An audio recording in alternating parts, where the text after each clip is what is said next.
character of this woman who loved Ghana more than anything. At the last State of the Nation in Parliament, she was there. So it's a big loss to Ghana today. We grieve with the family. Our thoughts are with them, but we also know what we've lost.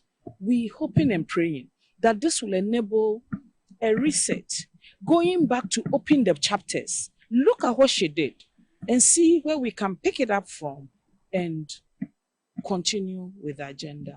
And when I was in Beijing on the last week, on the I think 14th or so, commemorating the 30th anniversary of the Beijing conference, she was the one in mind because she brought Beijing to us in Ghana.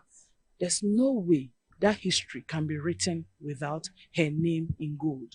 May Allah Almighty have mercy on her soul. Yeah, because Mr. Brochena, my Penny Rollins, offered me some Minja Ejuma. At that time, now we were after the Development Bank. I'm a Ejuma so World Bank. The Mija side money na me say, so my Penny are there person here, Magana no. So be the same me to me abwa there, and the Minja Ejuma na number boa. And say, I don't know, Mammy Bagana. Me buy so for almost 30 years. In Bana Miko, but no. And see, I say a train kakra na I buy akasa. No, so a train and son at me a GDE. Until that time, the MS na in Atoyabuna, that train. Na it was short for Nagasambra, no, almost Bacasa. Now, what my engine to say, as somebody say, see. And Sana. We've all known Mrs. Queen Rollins for, not personally, but we have known her through her public life, obviously with her husband, Jerry Rollins, for quite some time. She's been in the public space pretty much all her adult life. And through that, we have known her. She's a very strong woman. Very world woman. She is not a woman who stays behind. She herself has been in frontline politics, obviously with her husband in the 31st December movement, and in her own right as head in a political party, having gone for our elections and all that. We know her passion for the country. She was a formidable lady.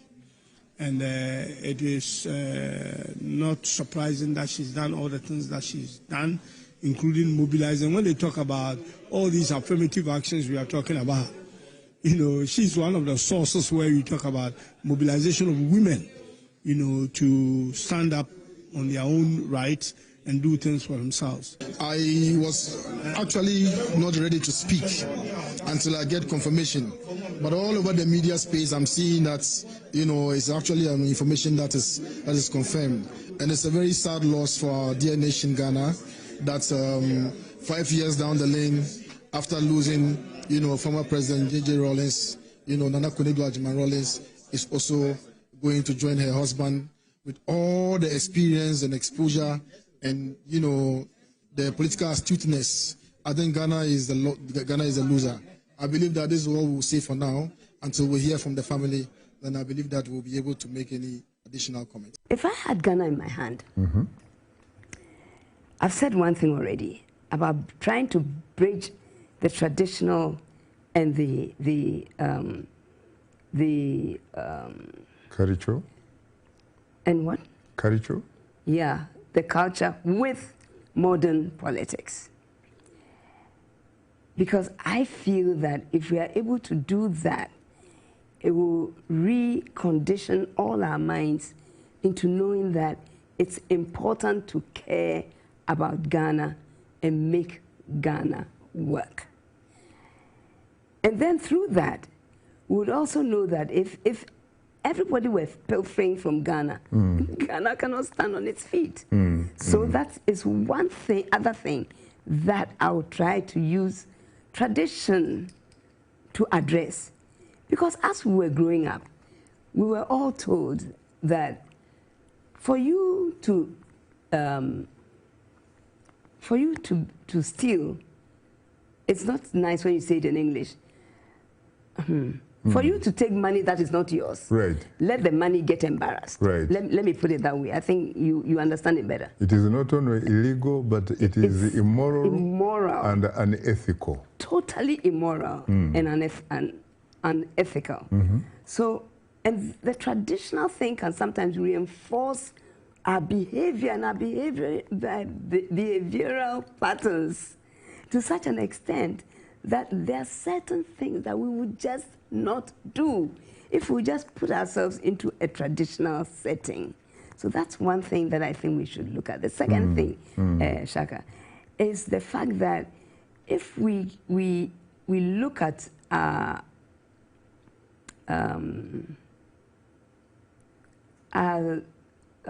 countries, and we try to let the young people in the countries become very nationalistic, where as American kids they will sing their national anthem, they will say their national pledge, we do the same and feel an affinity to our country, so that there are certain things we will just not do because of upbringing and loving our country.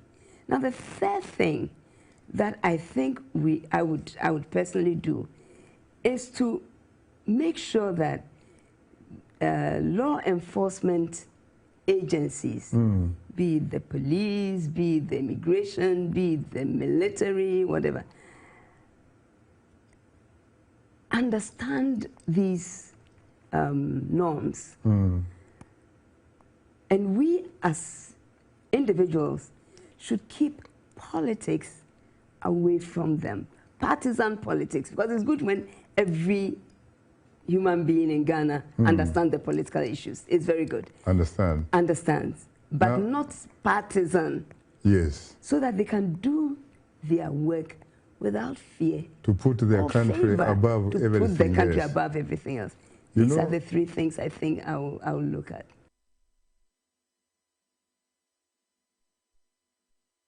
To explain a personal matter between, say, your daughter and her boyfriend, do you realize that that did quite a bit of damage to that party? When you, till today, everybody likes to talk about the so-called identification haircuts. Can you see that link? And would you have done things differently? That's my question.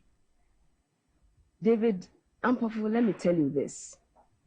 Whether I'm a first lady or I'm an ordinary citizen in this country, I will go in defense of my children any day when I know they're doing the right thing. I will never follow a child if the child is doing the wrong thing. I will deal with that child. But when that Why child on radio? Because that's where they were actually dealing with her. But is it not almost petty to descend to that level? Because don't call it petty. It is. I don't know, maybe if you have your children at a certain age and this is going on, you can call it petty. But for me, it wasn't petty. It was destroying a child who was growing up properly, destroying that child totally. And, I honestly don't want to go into this again. Do you think your radio appearance helped that? I don't want to go into this again. I'm finalizing it, but do you think your radio appearance... I'm not even going to comment on this again. Because there are people that say that it's almost... David, I won't comment on it again. His Ampofo is finished. Because if I go into it again, we'll have the whole hula baloo starting again. I've heard it again on the radios. I've decided I won't comment. Because for me, I have checked my daughter, and I'm happy with what's going on. I don't want to comment on this matter anymore. I honestly don't. How is your husband? He's well. Keeping body and soul together. Once in a while, they complain that he's not being treated well. Is that correct? Is that a fair criticism? Well, it depends on what you mean by he's not treated correctly. No, I'm saying you say that. We hear that perhaps some money is due him, have not been paid, and so on. I'm saying, what is your own view of the way this government is treating your husband? David, I don't know if you've looked at the Constitution itself. If you've looked at what the Constitution says, you'll know what should be done and what is They've said done. They will. I've saw it in the papers in the working. Well, but what is your view? What is your view? They've written it in the papers a number of times. Is he happy? I don't think that you should, ask me things like that. When you meet him, you can ask him these questions. But I'd like to say that, in all the things that are supposed to be done, that are not being done, a number of occasions, have come up where... To explain a personal matter between, say, Memo akwaba Edeba TV XYZ so baby awa wo hwe bibia. Saso na wa wutie power 97.9 FM. Ene boja ye na afiada. We do any trem wo eye mountains a wo kɔ hɔ a ye nuanom eye akuapemfo edi odra. Ese wedi ense de ka kyerɛw. Enra eye bole ewura kopie mu hɔ pa. No say yes.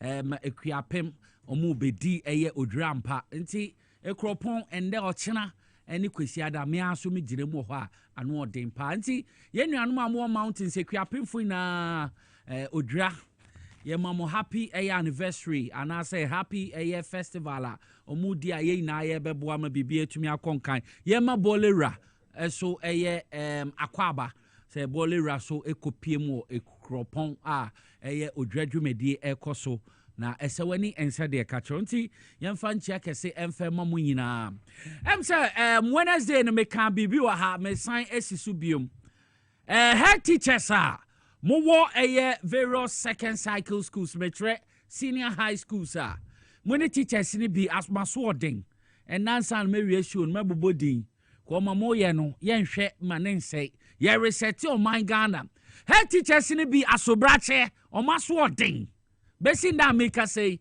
prospectus and Niamo Modiama parenting so Montomam Qualano. Yes, a chinchinanchin. School semi and sa report Armenia say a broomer. Yes, and Toby was school ho. Pentin cement to cry a cement 2 bags. Yen Toby ho. Prizes all my prize no 3 times. Why saw some yes, sir? Why saw some yes, sir? Woba Greater Accra ha, woko a central region, woko western region, woko eastern Ashanti region. Sa subana kwaswo wanenye, munhene munjai. Time. GS form nancy form, go me kwaso no. Mupese mu gu aban ni mase ye ma mu kwan. Aban ba ko otwe mu ko ye hwa wo one mu head teachers ye. Ye de mu fa hudi amamo a. Me hia eye PTA levy sibia ehia. Na mutwitwa ma agufo no momutua why so some yesa me be ma warning Wednesday no wa ha e kan say head teachers ni bi je PTA levy sika bi anya say etua na praye enya praye no kura kita nsa no praye ye 15 cedis 20 cedis abro so a mutumi ton broom mo bi 200 Ghana bone ben why so some yesa and the men name was shame school sene head teachers are omudi say adwuma no broom keke prayer ye kotobu abonche amosi ha ye ntobi wo school ho mo ton broom 200 Ghana cedis why say mo baya awofo ne sa why say head teachers no mo ya sa niam no GS crowd statement aba aka ama mo warning and so still bi mo sha say ye Moji aje cement.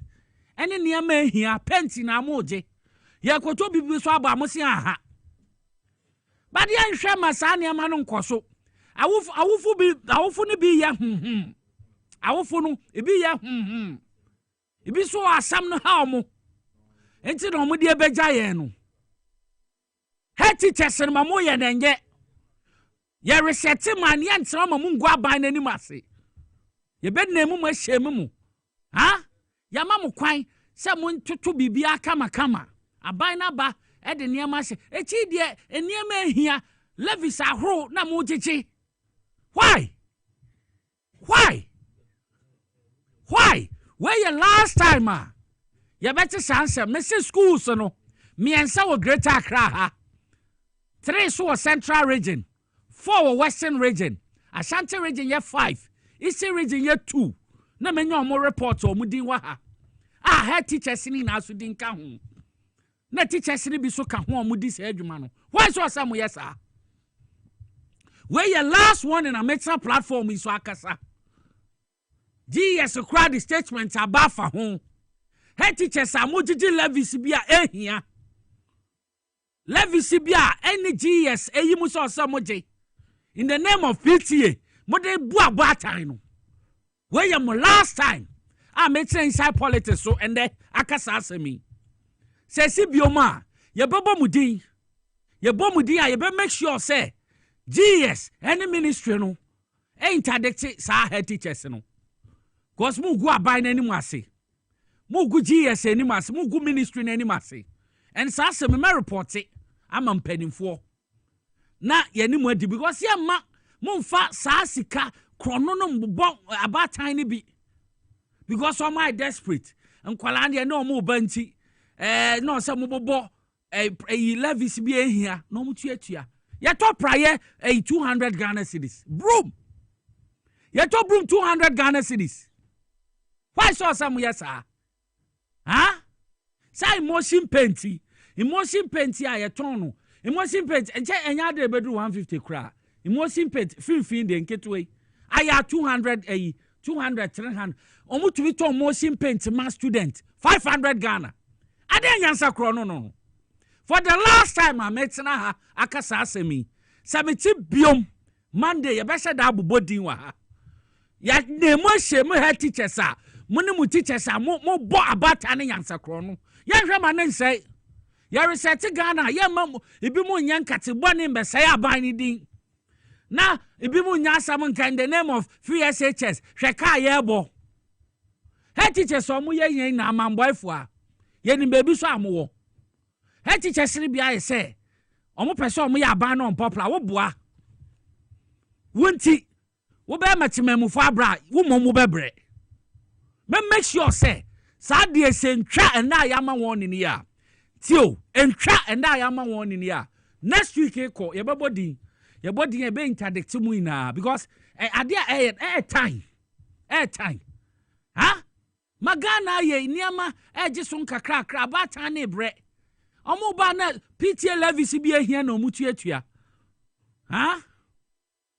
yen hwe ma saade no enkoso yen hwe ma enkoso saso na mekọ enyina ase areabo guest house bi enyina ase areabo your friend is a guest house in the Dini W ne dikai letter W no so already beda guest house wo omo ye ombe ye adwuma okrom wo beda guest house wo receptionist ne ka che ne say mama mfa ne nsanka eye window no ade chi na ye bebe wia no afa ne 3000 Ghana cedis afa ne niam ahoroko omo de nsam ne ba Yinase police station police for Yinase police station inspector ne dom mpeni commander ne dom asem na ekosi sen ora ne chesa man cobra sa ekosi sen because nipa no to be catch and receptionist now or catch and say mama mfa ne nsanka window no oya suspect wan fa ne nsanka adeche na ya sen be wia no Yinase areabo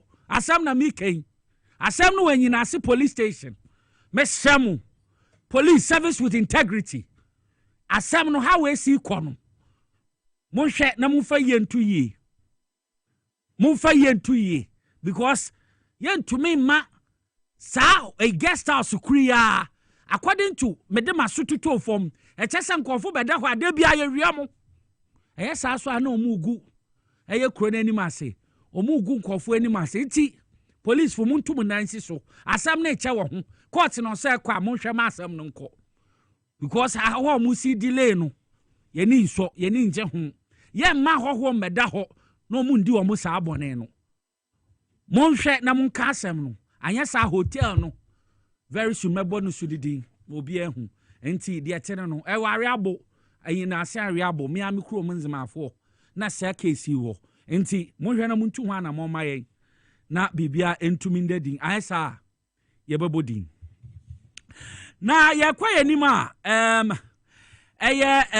former first lady excellency Nana Kuredu Ajimai Rawlings former first lady of Ghana yehwe Fourth Republica oni ne kun fry Lieutenant John Rawlings nyame mfa ne currency says ya do adjoin ne kun a omo ina aye late na make us say abankasiem a Jubilee House statement aba say 3 days a yedi si ho national mourning from the Friday ekosi Sunday adia to mine ni anti your national flags baby yɛtwe national flags kɔsoro no yɛbɛtwe ɛde abeto ɛfa public buildings diplomatic missions any government installations throughout the country any abroad no ade a yɛbɛyɛ bibi saa na yɛde akai yɛ maame ana Mrs. Agyemang Rawlings Kunedu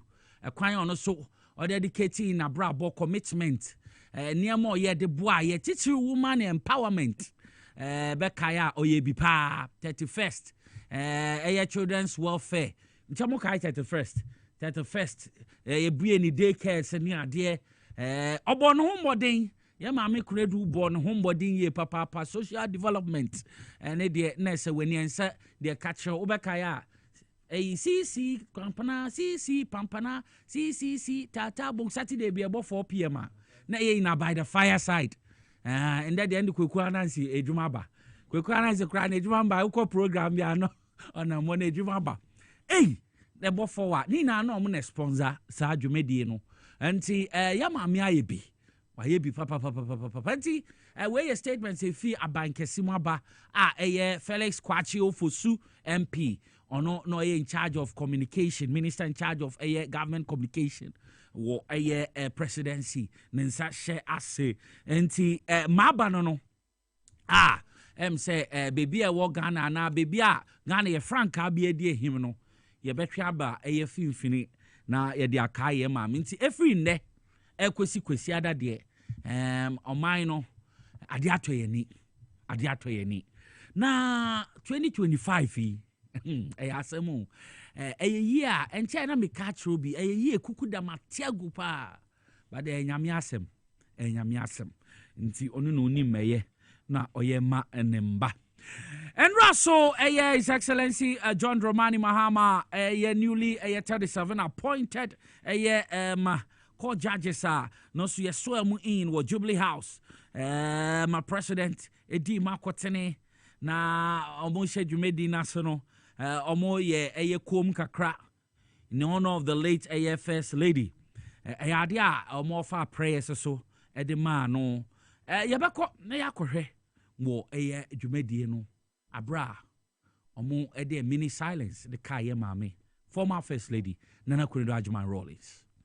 I received a delegation of the children of our late mother Nana Kunedu Agyemang Rawlings to inform me about her untimely and unfortunate passing. I'll ask that we rise and pay a moment's silence to her memory.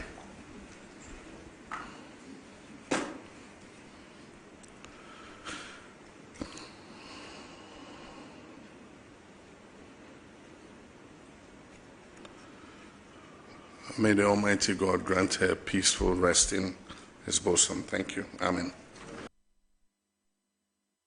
See, many silence in a course so Jubilee House be no no ye no say adiato my Ghana ni and see ye ba Fourth Republica first lady former First Lady ono na endra so obu kompo na according criteria no so ama adiato Ghana ni a ye hu sa mfonyin no na nda so some leaders any a statement be pay visit to Rawlings family. Abro Mukoi sympathize with them. Yabakwa kwahwe Dr. Kobna dofo ato ura lawyer ato dazemo ura bevlo latemu omuina akọ bedifo bebre na nkasa na etumi akọ former president na Akufo-Addo eni bebre na nkasa na omukọ piem wo ne resident ridge na omune ebusua no kosun kakra yenko hwema ekoso ho. Enti wo hwe mfonyin na wohu Dr. Kobna His Excellency Nana Akufo-Addo former president on na waje microphone no ayehu so kasa no ni ekukudam bebre na nkasa na etumi akọ Ambrose Dairy former interior minister on na yehu no Dr. Kobna say ende yehu nkofo bebre ariza call mu na etumi ekopie mu ho enti ekukudam na ekopiem no wo a Dr. Kobna ene wafaya ojan na edina chi ne empanimfo ne bi na omudi achira Rawlings emma omu echechi amono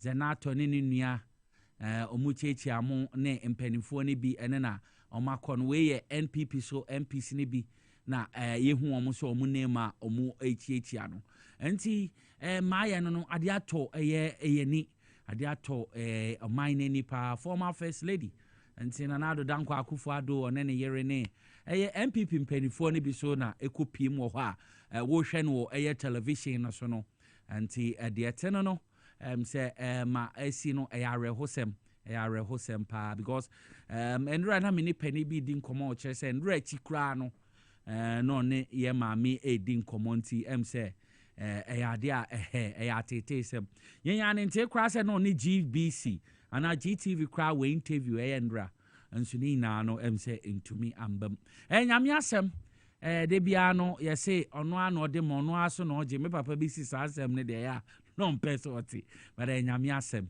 nti eno ano de ma eno ase na oje nti ma abano no Rollins ebusia ni na no yema mo shedding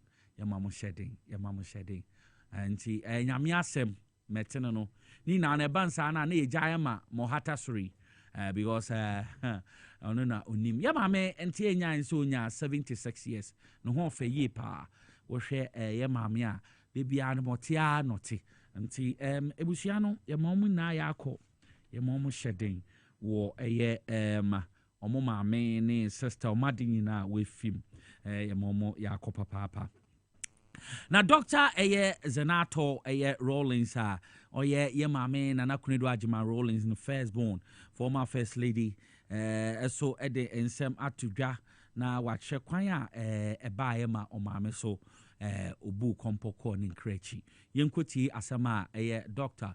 Senator Rollins ono so tutudwa member of parliament ma Kolikoti. Excellency, former first lady, with distinguished delegation, on behalf of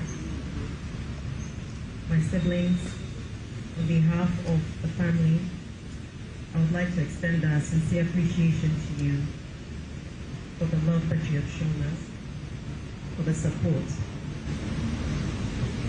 Indeed, this was very sudden, and if it were not as serious as it is, the fitting caption would probably be "what a shock," because that's exactly how we are all feeling today.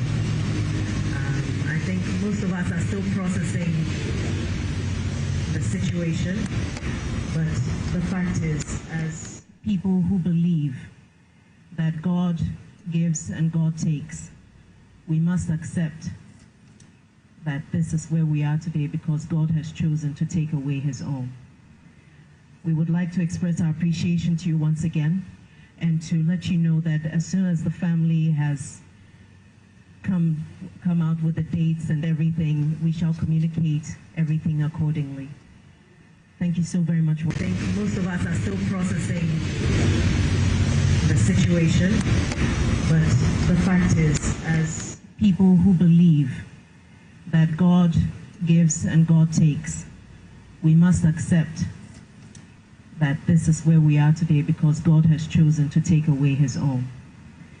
We would like to express our appreciation to you once again and to let you know that as soon as the family has come out with the dates and everything, we shall communicate everything accordingly. Thank you so very much once again on behalf of the family. God bless.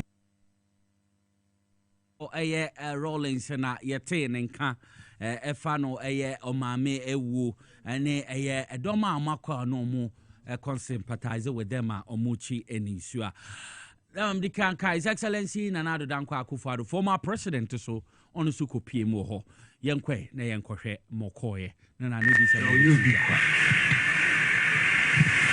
obeye djuma se wo memu fuzuru chono nesi se gana yinyina ya bopo ebetai ho ahwe kwan ya bitumi esieno nanti ina mesune ba mi pe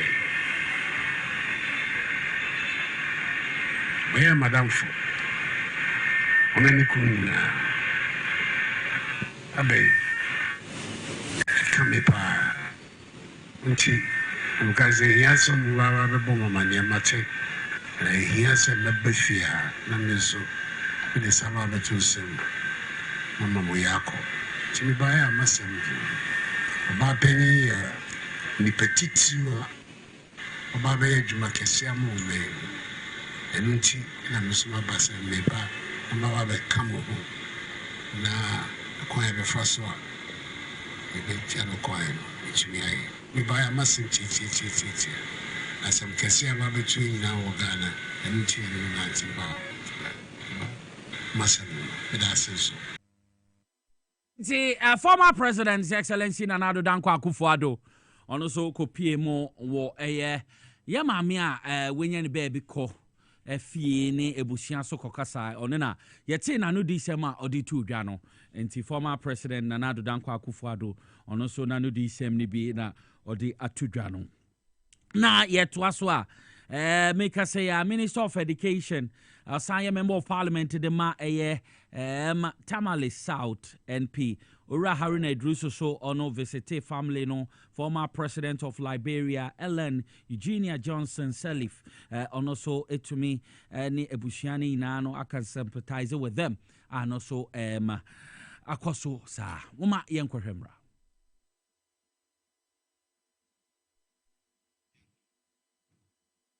nti adietene no says ya no ye kasa no na ye ka former first lady Nana Akufo-Addo Agyeman Rawlings and semino ye behwe na achievement kakra ade a ye maami obo no hombody ye sa wo hwa Nana Akufo-Addo Agyeman Rawlings 31st December women's movement omote no 1980s no massive grassroots force for women rights idea call so help influence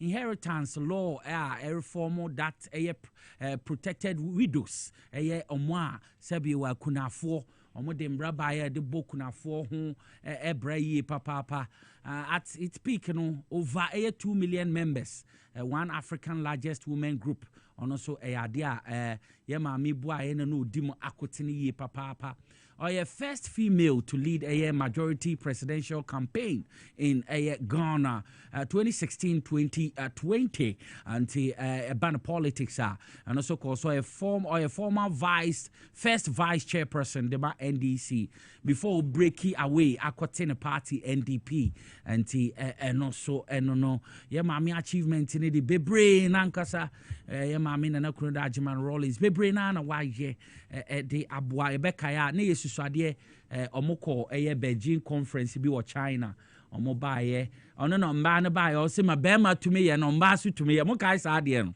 aha Nana Akufo-Addo mo time na sei ne baaye omoko conference ne baaye omo se ma bema tumi ye no mba so tumi ye ba de wade ba ko bi bema betumi aye oben tumi nye se meyi makoko atoso na obetumi yi a na yakoye nim only on the lighter note inti at the eternal omoko sa Beijing conference by or China almost say yes mambema to me and mba betumi aye ne bebre inti no ye ma me Nana Akufo-Addo Agyeman Rawlings bebre nankasa na waye odi aboa Ghana mba nkwala welfare ene niema bebre nankasa odima kotene pa si pempena na ko na yehwe by the far side na ni na no ono na obo achi do massage medie no ko ebo 4 pm GBC na what ho Saturday over by the far side na esewani said the catch 31st December omo day care the whole Ghana na baby obehu 31st December day care ono so omo tete kotofefe wa afo ne ade a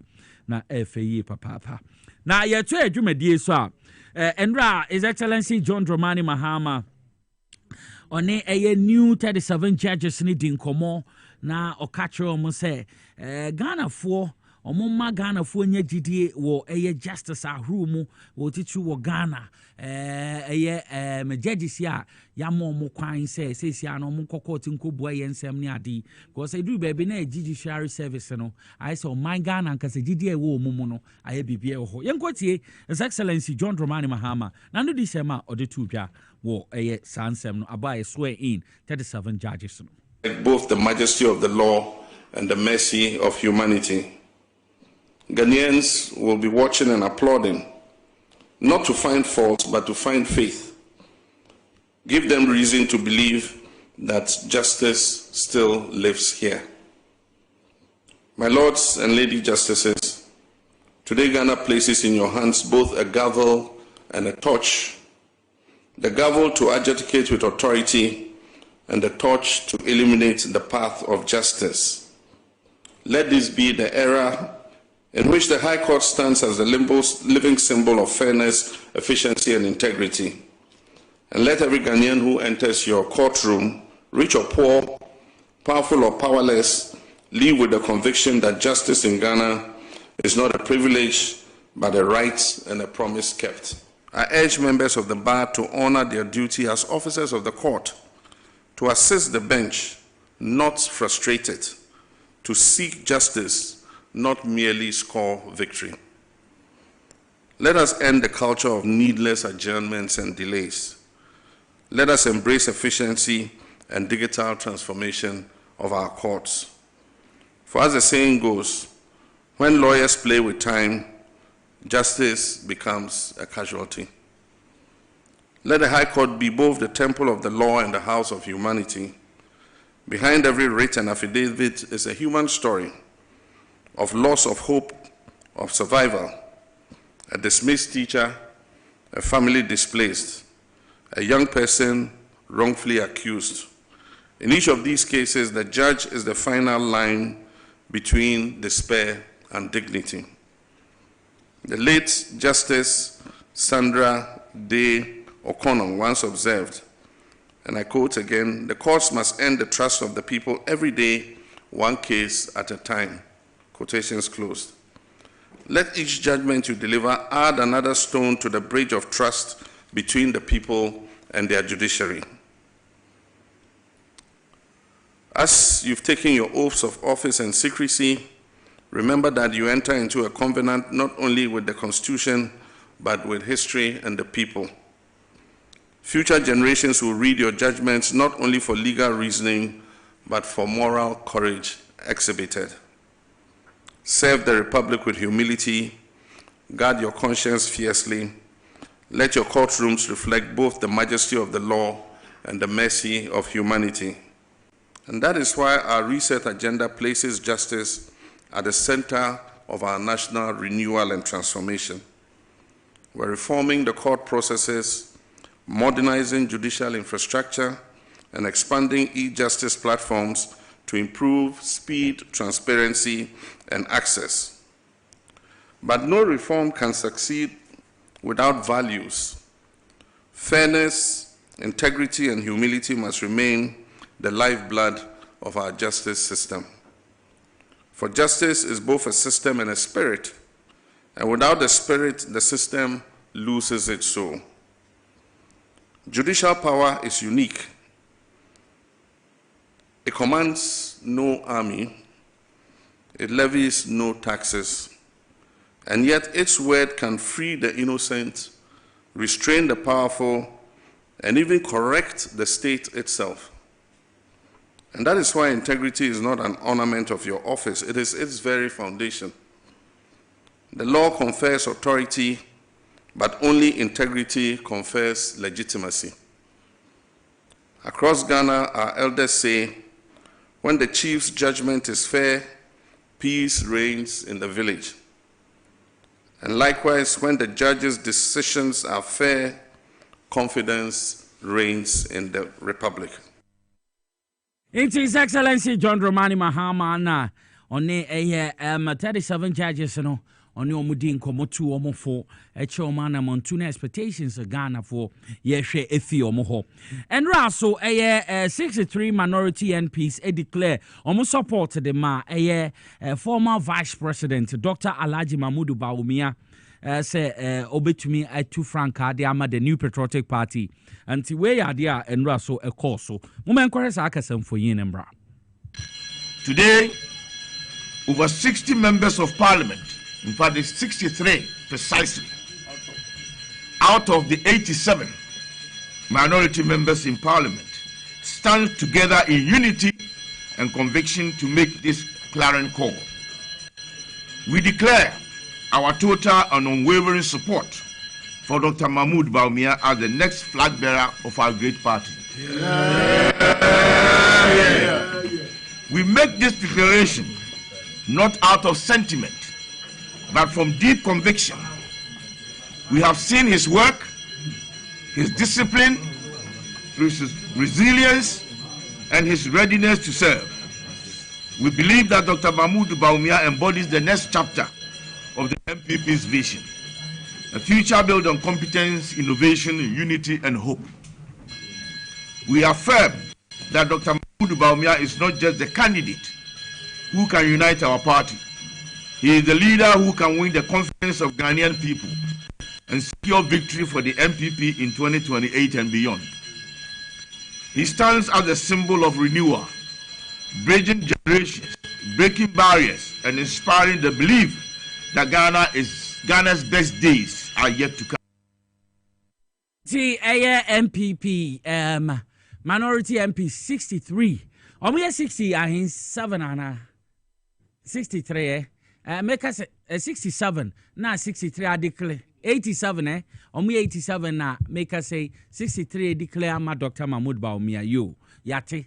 Tene na kobi sheni kiki wo ha ojina ho tumi ta crowd for mo MP abodu buta yo the tie be na your driver the 19 billion edwaneko yo nti ye kwa enima de tene no MPP so ma ekoso no eti be bia yedri ye nsemre ye be kona de apomuden ho enkomo e de abro ye mfemfi be bia se agbozo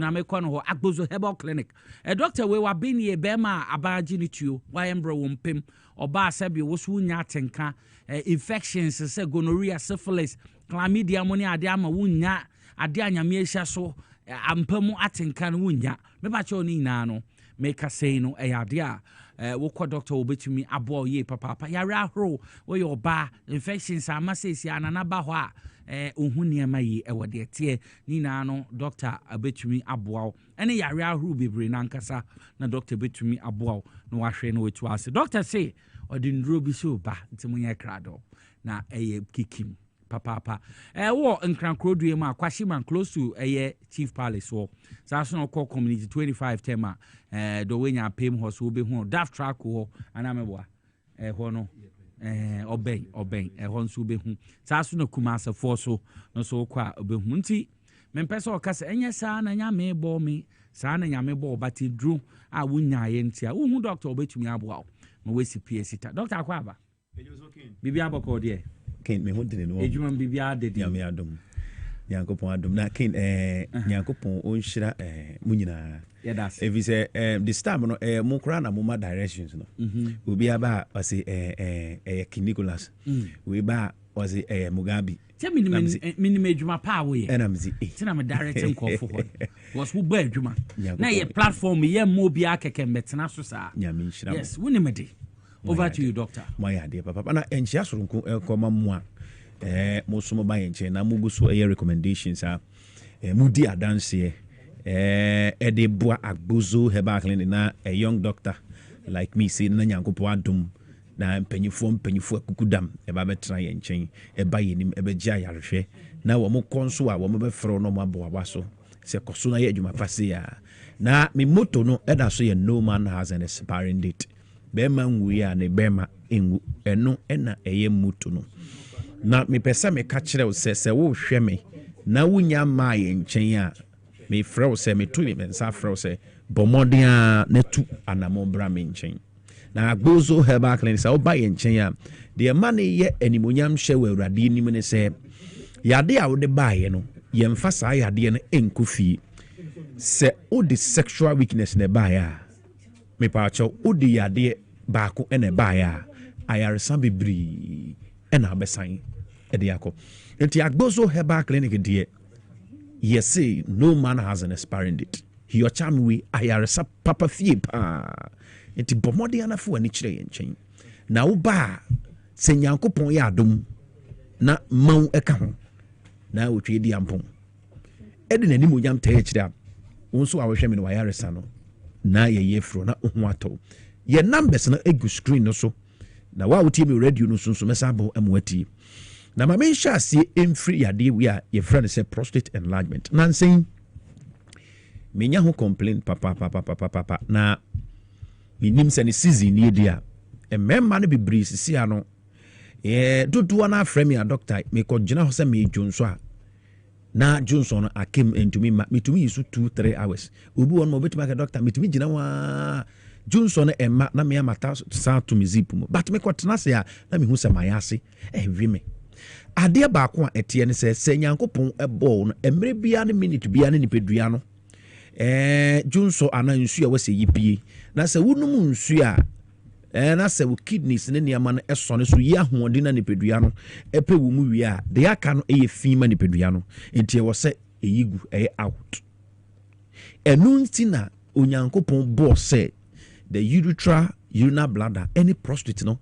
ni kidney enye saa niama no ho adwuma na tie se wanka sampo sebe opra wo dem na wantu nwura na enwu a eye na ho ye wo sen enti saa nso na se nipedua no eyi ahoɔden no efiri nsuo no wie na pese ekotugu na entumi antumu na prostate na ama kwan ama prostate glands na mbie na oyiritwa no entwi Johnson no ma abonte na nipedua na hyase titi obi a wadwonso pen ama ne dwonso akamu na wantumi anyonso ya de rubber akɔhye no bia no ma de kra meke ya papa na prostate no se ba anse ne de rubber no ba akɔto be man mu no nyese emma wo nkaye ebedi kan abo nkaye ebi ne saa urinary retention na we experience na wo gina hono mu a Johnson no emma kituwe bi soku ko na ekɔ ozi ebeba na wakɔ no mu nsuo kakra se ebeba make ma se prostate glands ho kan opa ye ne den emma na de bia meka se mentwen ma ye mfa be rubber no enkoto be man mu ansa na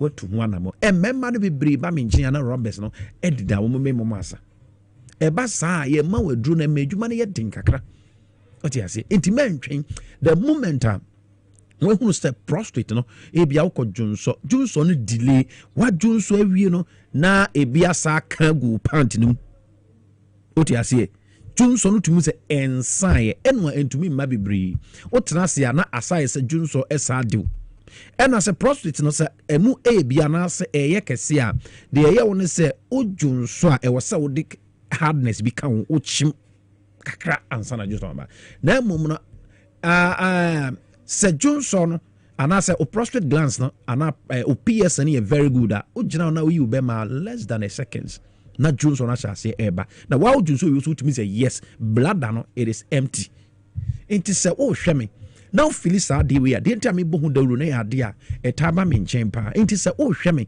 na prostate problem we hawa to anamu ba agbozo me nchen numbers no is 0241 75 0282 Accra Kwashiman obi bisa se de rubber ehyewa eye to me yi me pa cho se rubber hyew na wakwa akɔhye rubber ni bi na wo be mama fraba agbozo heba clinic nchen ye be mu adrum one my infections ni ekuru ni nyina wu e ma wo be call doctor nchen ana be bi ehye wo na be ka kyerɛ se be yi ama it is a wahye rubber mpoa be pa cho bra ye nchen ye be mu adrum one ma sa prostate problem no e be free wo so numbers no enkran 0241 75 0282 Accra 0241 75 0282 na mom no se want to me and fire numbers na na landmarks no ehu hia ahyenso de ye ben Kwashiman Chips Palace Accra Kwashiman Chips Palace adjacent to the Kwashiman Chips Palace 0241 75 0282 and I will come see I will ditch him so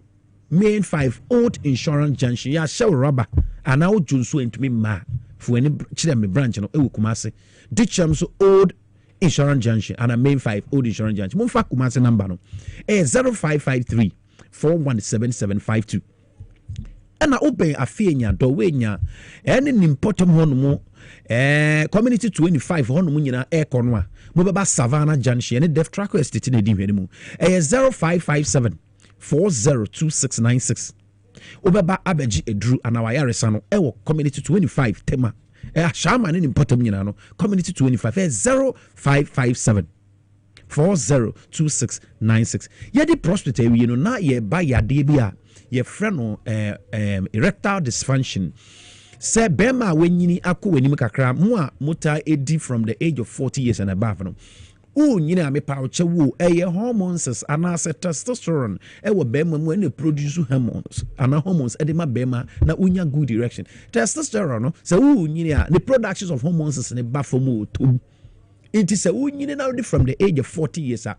Say experience that kind of erectile dysfunction, you know. Say ube man sorry, imunye dring, and that ain't to mean sorry, and I will be a horn more or no bagusu ye bribino, na fuine dum or be bra bransana sorry.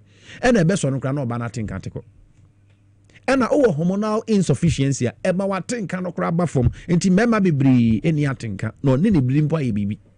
Se watin kana akofom na watin kano entumi mayi na o erectile dysfunction be ba cho udi weni be kire Agbozo Herbal Clinic ye be boa ye papa nti numbers no ena utini mimi ye sexual weakness expert nti sa ba mani mu a se problem ni ye den ye test ni bi na baby den adekra e di erectile problems no and a premature erectile dysfunction abeto so ye be mu adro be no e correct sa problem no now what enunti na mesi to anamon na fabra menchen into rectal problems in fabra Dr. Agbozo menchen number no 0241 any akra 0241 75 0282 and a 0557 eno etema 40 26 90 papa to anamon na bra yenchen wati na beji ayaresa papa tro number no fetu na tro di ni ka ho o tro ye number no a churu dini ka hona nye no echiri na obi bisam sem pacho ho ani be pacho o churu anu achoro Agbozo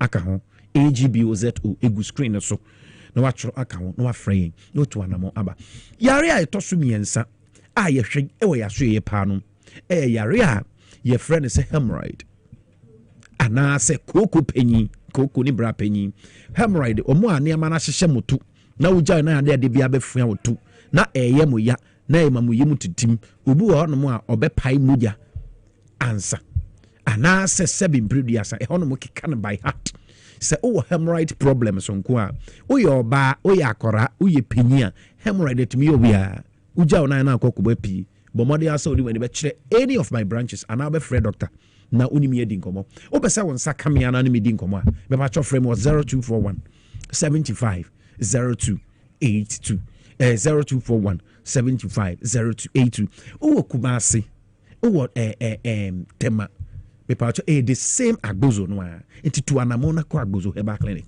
na treatment biara ehuhia no doctors for no ho ye de bema enti sa o Kumasi a 0553 41 77 52 o Sacrum 0553 41 7752 and what tema 0557 40 26 96 ain't kokobo problem no say we oba anasa we bema kokobo kra oba eyewa etumi ma bema ni wo hia kro no a sebi mpreduasa oti yaw papa ana koko so etumi si obi tiri ma sebi kan ka kro affinity mba kasa na pampan kro eyeden ewum oboso bu ani titimi hwa na sa no hu de onye koko tumi koso sa de no oba ye be te say ye pass nko na yesa ebe mo drama na ne sa ne ma nyina ana yade ba ko ye infections ahodo a age obema ana oba efri unsem oba bi wo no ma sebi infections ayewo ama onam kra ho pampan kra no sebi enka wo enu tin mema ne nyina ntumi mabium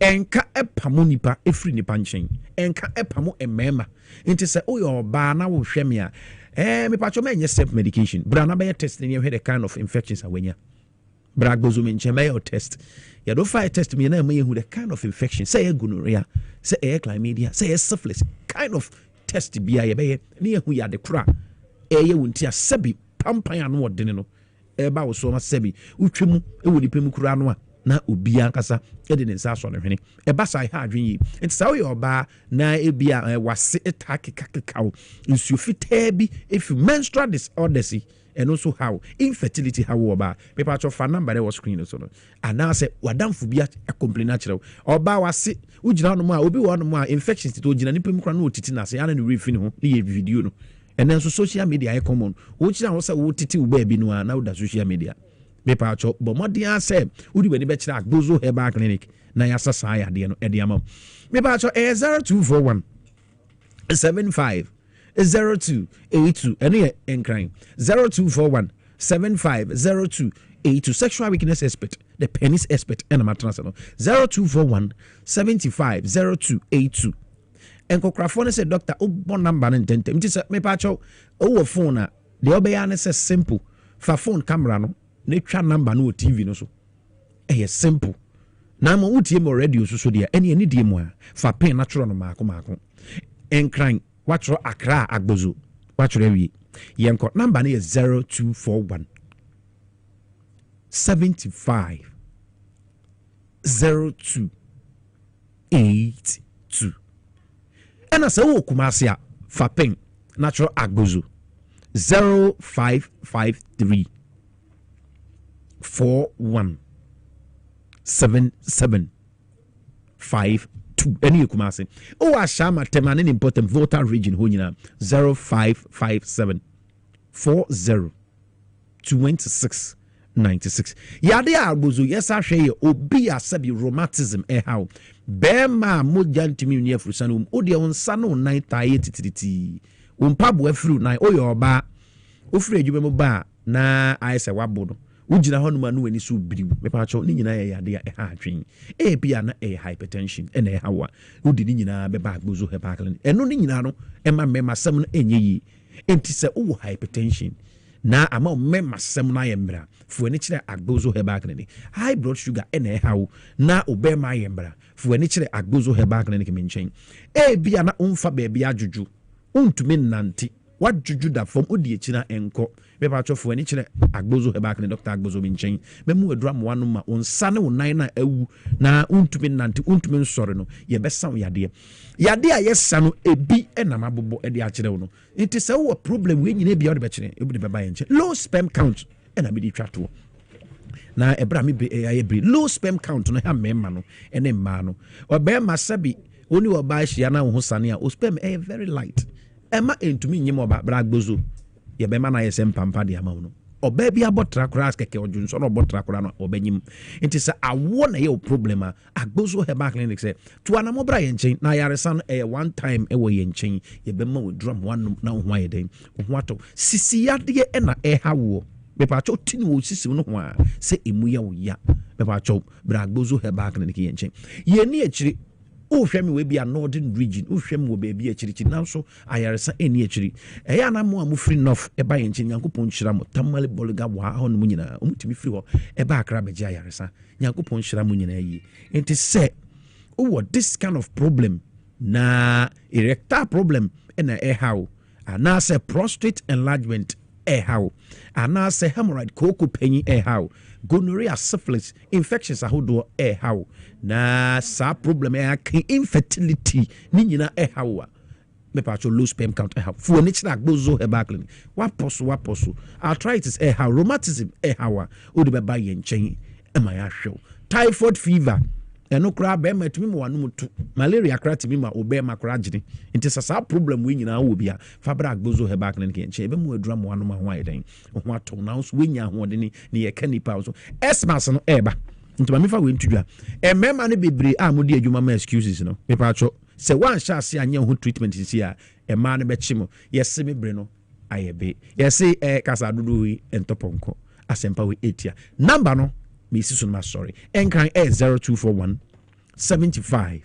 0282 from any nkomo Kumasi 0553 41 7752 tama 0557 40 2696 ye moto no no man has an expiry date oba pai me Agbozo Herbal Clinic na makacho say no man has an expiry date same time next week ye better Dr. Agbozo asibe prepare so de apomode hon komo or the two has trivia in the screen ase no number say no go and for doctor no ne ndin komo no kwaja apomode bi okọ Dr. Ewe Hunwe me sure boss okọ a Dr. Agbozo wa be fra ka chem say no cracking Nicholas ye wa botokra na ewo kra na ewo kronkron ma me foje aboafo nkra to ombra ba ko mienu me yensa me ba ye to inside politics to media so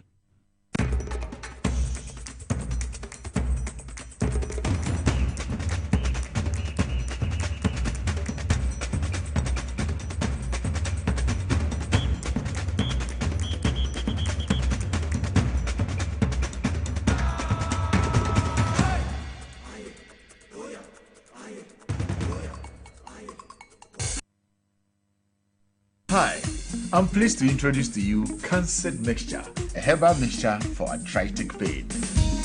Arthritis,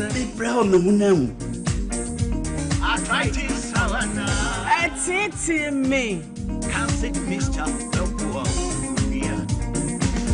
no, Cancer Mixture, no, Cancer Mixture. Yeruba Biara na Nudruo, Moria, or arthritis. Cancer mixture, obey your juma when you put it inside. I'm a pencil new grand. And if you did a menu, on your market for your button, a woman, one menu for. First, baby, I'm from one Sanka, Senior Susan, Boliviara, home doctor, and I report for FDA Med Safety App Nodo. And Katui, FDA App Nodo. The National Petroleum Authority hereby cautions persons engaged in illicit storage and trading of petroleum products to comply with the regulatory requirements to operate in the downstream petroleum industry. The NPA Act clearly stipulates that no individual shall engage in any commercial activity related to the importation, exportation, re-exportation, shipment, transportation, processing, refining, storage, distribution, marketing, or sale of petroleum products in the downstream industry without first obtaining a license from the NPA board. Failure to secure the necessary license and properly regularize operations will result in confiscation of petroleum products, prosecution under the law, and decommissioning of facility. For more information, contact the National Petroleum Authority on 0302-550-380. You can also visit our head office located at Jolu of the N1 Highway or any of our regional offices. Now, again, I obey ya. What that for my son, Yefrum, Oh, Mr. Entry, also ya rea titi be ben fiepi, now so, Niamun yonoda, Semicho, no hudra mata, me unoshia, ebe young. Meaning, say, what are also time for Hexa capsules, any Hexa mixture, Yanum bomb kutia or Sanubia mano anum, and can what on da, also drodi, and one Hexa capsules, any Hexa mixture. Ah, come ninchemu. Also, a kura, a toya funo, any and sunumu, etuma we yefunu ekikawa, wodre ho a enyi, wasa etumi ema we ye cheko, ebra we didi ewie. So how aye also there, compare Hexa capsules, any Hexa mixture, nanum bom, now ho ebeto. Pedudu etua, ko okanshi drug lane, Kumasi Dani Herbal, Takradi AA Mensa, Anafre 020-3822-855. Appear about Tanya Wama on more friend for any more fra when you fear dum yeno enka ho. Hexa capsules and in a mixture. Also time for FDA Aji Edwedi Nkratui Atom. Hi. Now let me tell you about Safari Valley Eco Resort, the first of its kind in West Africa. Upon your arrival, you are introduced to your butler, who plans your itinerary. We were surrounded by wildlife from the moment we entered the eco park. So many activities, all in the same premises. Visit the gym or the stables, they have it all. At my break, I'm able to practice my putting. We also went fishing on a man-made canal. Our tour guides taught us so much about the wildlife and how to interact with them. They used only electric vehicles here. This creates a serene environment. I'm told it's over 1,000 acres. My cabin here sits on 2 acres with a large terrace space overlooking my private swimming pool. Now this is royalty. They have their own farms, thousands of fruit trees. I can also have my lunch here at the waterfall. Quite a beautiful place you have here. Visit Safari Valley Eco Resort in Ghana, bringing you closer to nature. Obrebo eye ejumada. Ebwa eyam eduane. Ebwa eyi insa free ni peduani. Na ebwa woni pedua ma etena ho yi. Nanso, woni mu se niema a yedi na yenom. Timi ma brebo ye ejumaden sen pote. Mehuda. Me brebo ye juma pa. Ebia se me ntumi ye bibi bo me brebo. Ani, and nointing I want to live here from the Moses Clinic, we have our center about herbal food supplement. We see pa de bo brebo, ama e ye juma ye. Na, ye juma. Fatopa ye no, anopa ni enumere.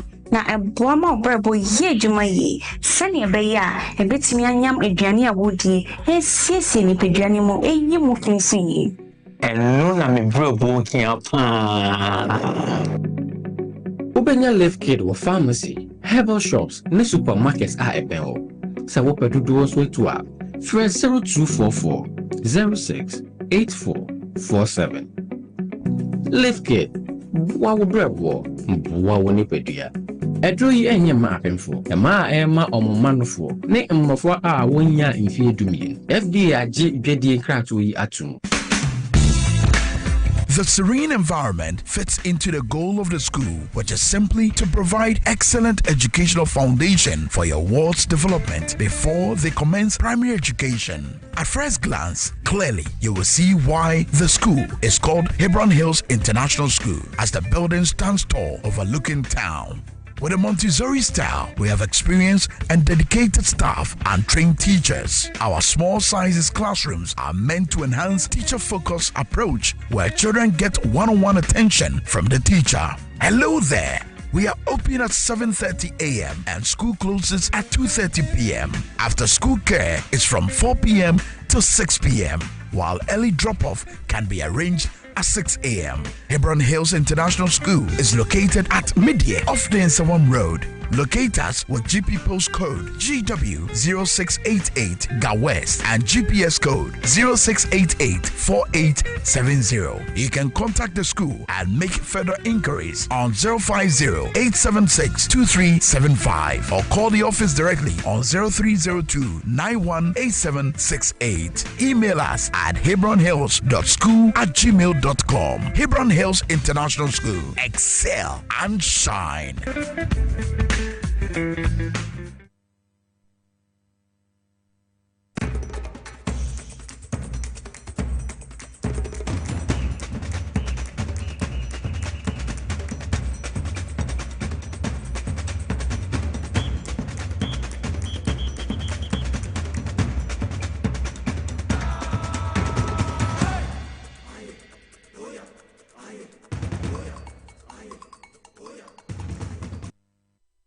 Samuel Kwaba Biom the Bat TV XYZ so baby awa wo hwe me bia wo so tie Power 97.9 FM enche kodwe ye boa ono ye former youth organizer ayewa so Westward gone the man the new patriotic party or sign ye spokesperson ma ordinary Ghanaian ye better in Kasaso na Charles McCarthy ye editor in chief the Hawk newspaper ono so ebeba say kukuda mienu na ndem ni omudi adwuma wo fidiem ha enti enche ye better omonka na brand nseme gu bamba so ye ba na ebe delve into it na ye di mon komo pa enche ye better kodwe ebo anka ye better Charles McCarthy so nka wo efidi kesi so ma memfa nchia kese emfa ma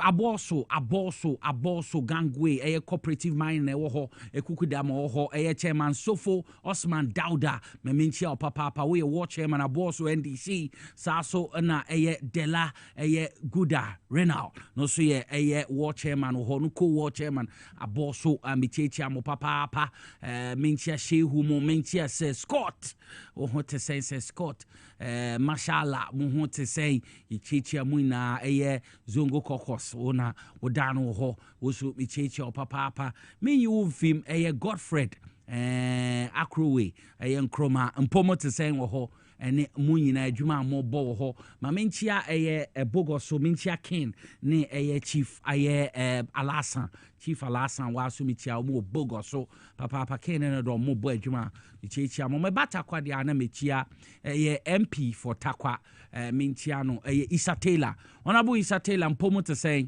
nyane ntie se wetumi ama Blue Water Guard for no pickups so mo mfam bo adwuma wo Takwa municipality ni mu emfem wanti so micheche papa MP for Takwa Inswayim honorable Isa Taylor wo constituency chairman so micheche papa chairman Danladi waso michia papa chairman Danladi waso michia Takwa Inswayim mi didi se ho ye nti akese enkomo papa so na Takwa Jata Ali etisen wo ho Takwa Jata Ali osu di makwetene papa wo NDC mefa ne security sem watakwa any community mine na ekoso me share responsibility responsible community mine na ekoso watakwa koso Takwa Jata Ali waso intia kese enkomo ye papa ni edwumade amu na amobo ɛsɛ ebetumi a reset ɔman Ghana na bibia etumi akonka me kwa Memphis dia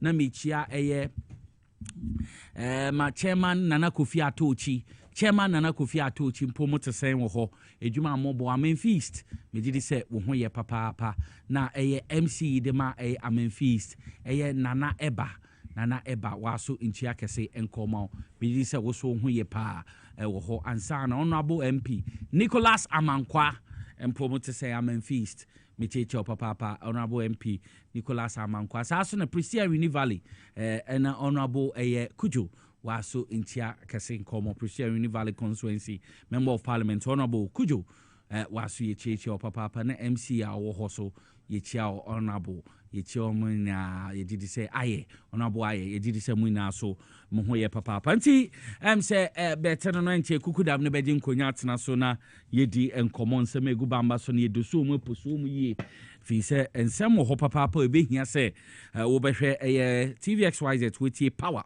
97.9 FM nti de atena no ya behe ya maame Nana Kunedu ni wo a wabe se Ghana fo na edi ho abobo bebre na nkasa yebedidi ho nkomo ye behwe NPP 63 minority MPs say declare almost support e ama Dr. Alhaji Mahmoud Bawumia munsem to say buffer stock no so wudi a wedi my Ghana papa we okotena buffer stock Abdul Wahab buffer stock odan e why betina supplies akọ akoda 1 week no mu si fufuo ni ade na ye school nkolai ye si a short aduane o senior high school feeding ni enkoso nso na nipa da sani to me transfer sika e fi buffer stock omo account him na de akoto edan bi wo chain homes cantonment saasuna plot of land at airport development any HSA properties ahoro no so ore etumi aye yebedo so mu nyina na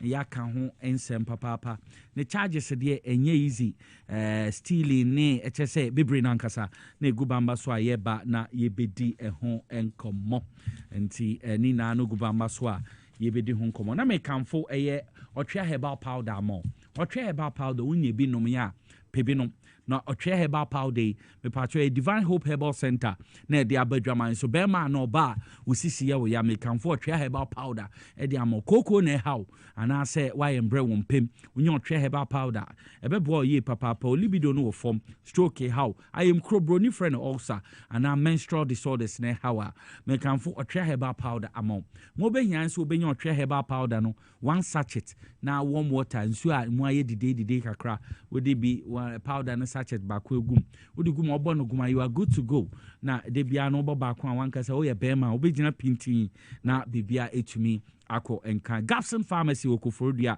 Cap Herbal wosunyane saaso na House of Drugs wa shama Boachi ansa wo Kepco na Boachi Herbal wo Tema ansa na PK Gombila ono so Tamale Fred Doctor wo 0591 565 557 and 0550 639 037 na wonim penifo ND enkomo saso na Medimosis Diagnostic Center semen control say oba omurane laboratory service wo ho ebi liver and kidney function test ombe bi ho cholesterol profile saso na full blood count ombe bi ho ansana prostate no so mehwa mo urine analysis blood and urine culture sensitive digital x-ray dental x-ray ni na no omuye no Medimosis Diagnostic Center hwehwe mo cha kwan wo Adenta barrier opposite the police station Accra here obi hu omo ho from 050 349 4885 and 0244 06 8447 na wonim penfo ndin komo na bibia entumi enkonkan me pa cho Safari Valley Eco Resort na me kamfo amo Safari Valley Eco Resort wudru we se weni ensa de kachero ono na me kamfo ede amo ewo okre dewu ahaya mountains wo fo ho no be hu Safari Valley Eco Resort 4-star forest lounge resort wudru a weni beji ne seso ni West Africa ha enti fo eni chemu ho omye run 24 hours wonti time bi as a guest ubedru biribi on be show kama na biribi etumi akonkan wo surround there so wildlife nti wo be hu zebras antelope and mares mbo ahoro ne de bebre na na ewo ho a wo kwa weni baji yi papa so na wo conferences day visit weddings honeymoons ne birthday celebration ni na no ekoso ho omo provide world class accommodation maybe obeda with private swimming pools ahoro a recreational and a restaurant service around bi ho nti eka continental and local dishes obenya bi and sana udru ha obehu say Safari Valley Eco Resort papa eco friendly udru ha weni beje we say cycling or horseback riding fishing on the man-made lake or 9-hole golf any niam bebre nankasa into for reservation for 0596 914394 na weni wadofo ni adi endi enkomo na monko ho na mokwa weni mungwa seda weni beje yi na bibia etumi akọ enkan asa anti bebi adru yensembre kukudam na jinkonya wo ha ye bebedi enkomo ye wo Charles McCarthy wo ha ono no ye editor de ma the Hawk newspaper so na kojo yeboa ono so ye former youth organizer ye waso West Oregon edema NPP san kasama ordinary Ghanaian nti kukudam mienu na jinkonya atena so ame no mo bedi dwuma ame mo makwa ba mpedi fa kwa ba Nyamia yeah. Yo. Now, my child Sasha is 60th anniversary. Last week, you boom. 65. 65. We school. Papa. Now, I want something to say. Oh, yes. Yeah, man. Okay. One for video samba. Oh, videos, there's more reporter or region or insult. So, I should never videos, Manka Bianca, what they buy? One farmer over cancer. There's a way, mafia part. I do one farmer. What's him? Where a TV is into what can I say? I can't be Yamo. Was Moboka, Etiama, ye did it. Intinche ye efe na program be ko so get with their man say what they say oh yeah and no problem what kind there mess what their man what next week me power high I wish matare coming yes no say me course you be 5 minutes na ye no oh na course no there because ye nyam hu sika di kakra we adwuma ha one fight yeah because see any be say had the enya kura Ghana for hwe ha Ghana for ti ha enti no yensan kokromuti hu emopo enti wo ya de na pese Ghana for a follower as it Oba TV XYZ enti master na me bedase because Ghana for ba ma na ye fe school for no buy yes education minister na one timiama onu se meneno be kuku da mom do mo nim yam beta echi na nya easy oh yes professors name professors and ministers MPs no be abaye na ya buta kese mpunti ade ye kwan da se abamu awie se ye grade B school tene pesi omoma ye grade A status and will be jet very soon be jet into reclassification ne bape omudi ade ma omudi ma second cycle institution and I say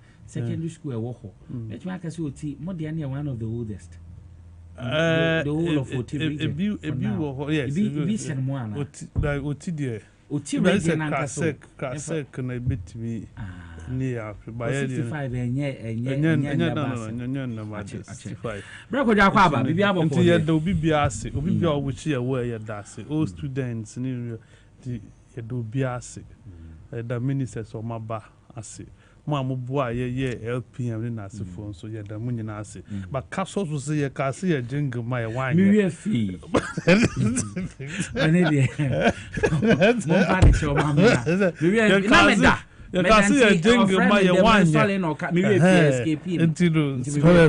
problem no but me didn't say LPM can be yes men say new videos into na on yeah man what the man on be efe because you can ho asem nti I say hu ma brekojo bibi aboko de Nyankopon adom why fe baby office where boko ba no mo come in an school once na mo kai ukobi na me tu kwa ko ba fi ada no wo frame me je number bi no de me yezo ze ho nya Because and yeah, be bonny. Number no. No, Joe,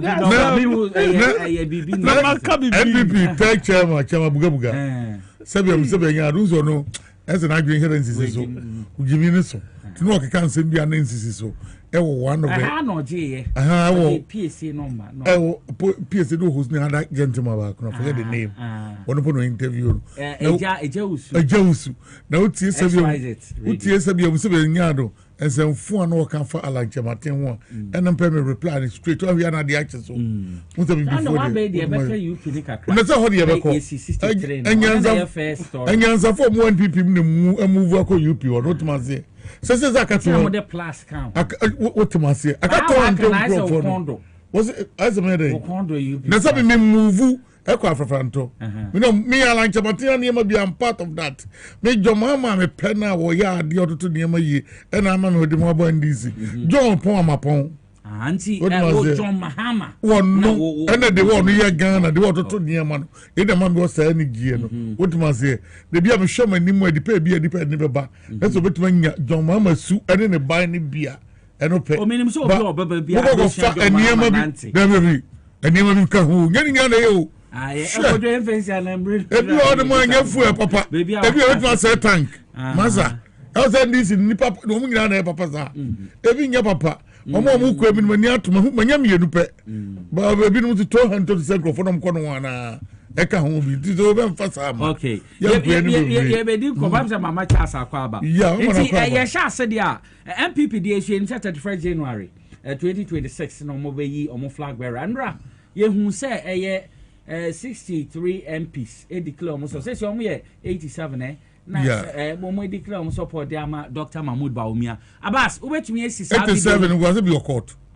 Be your court still now. Be your court. Your court will be one. Abbas what sense should be on the sha say Abra Kojo Charles McCarthy Ajenkonyi.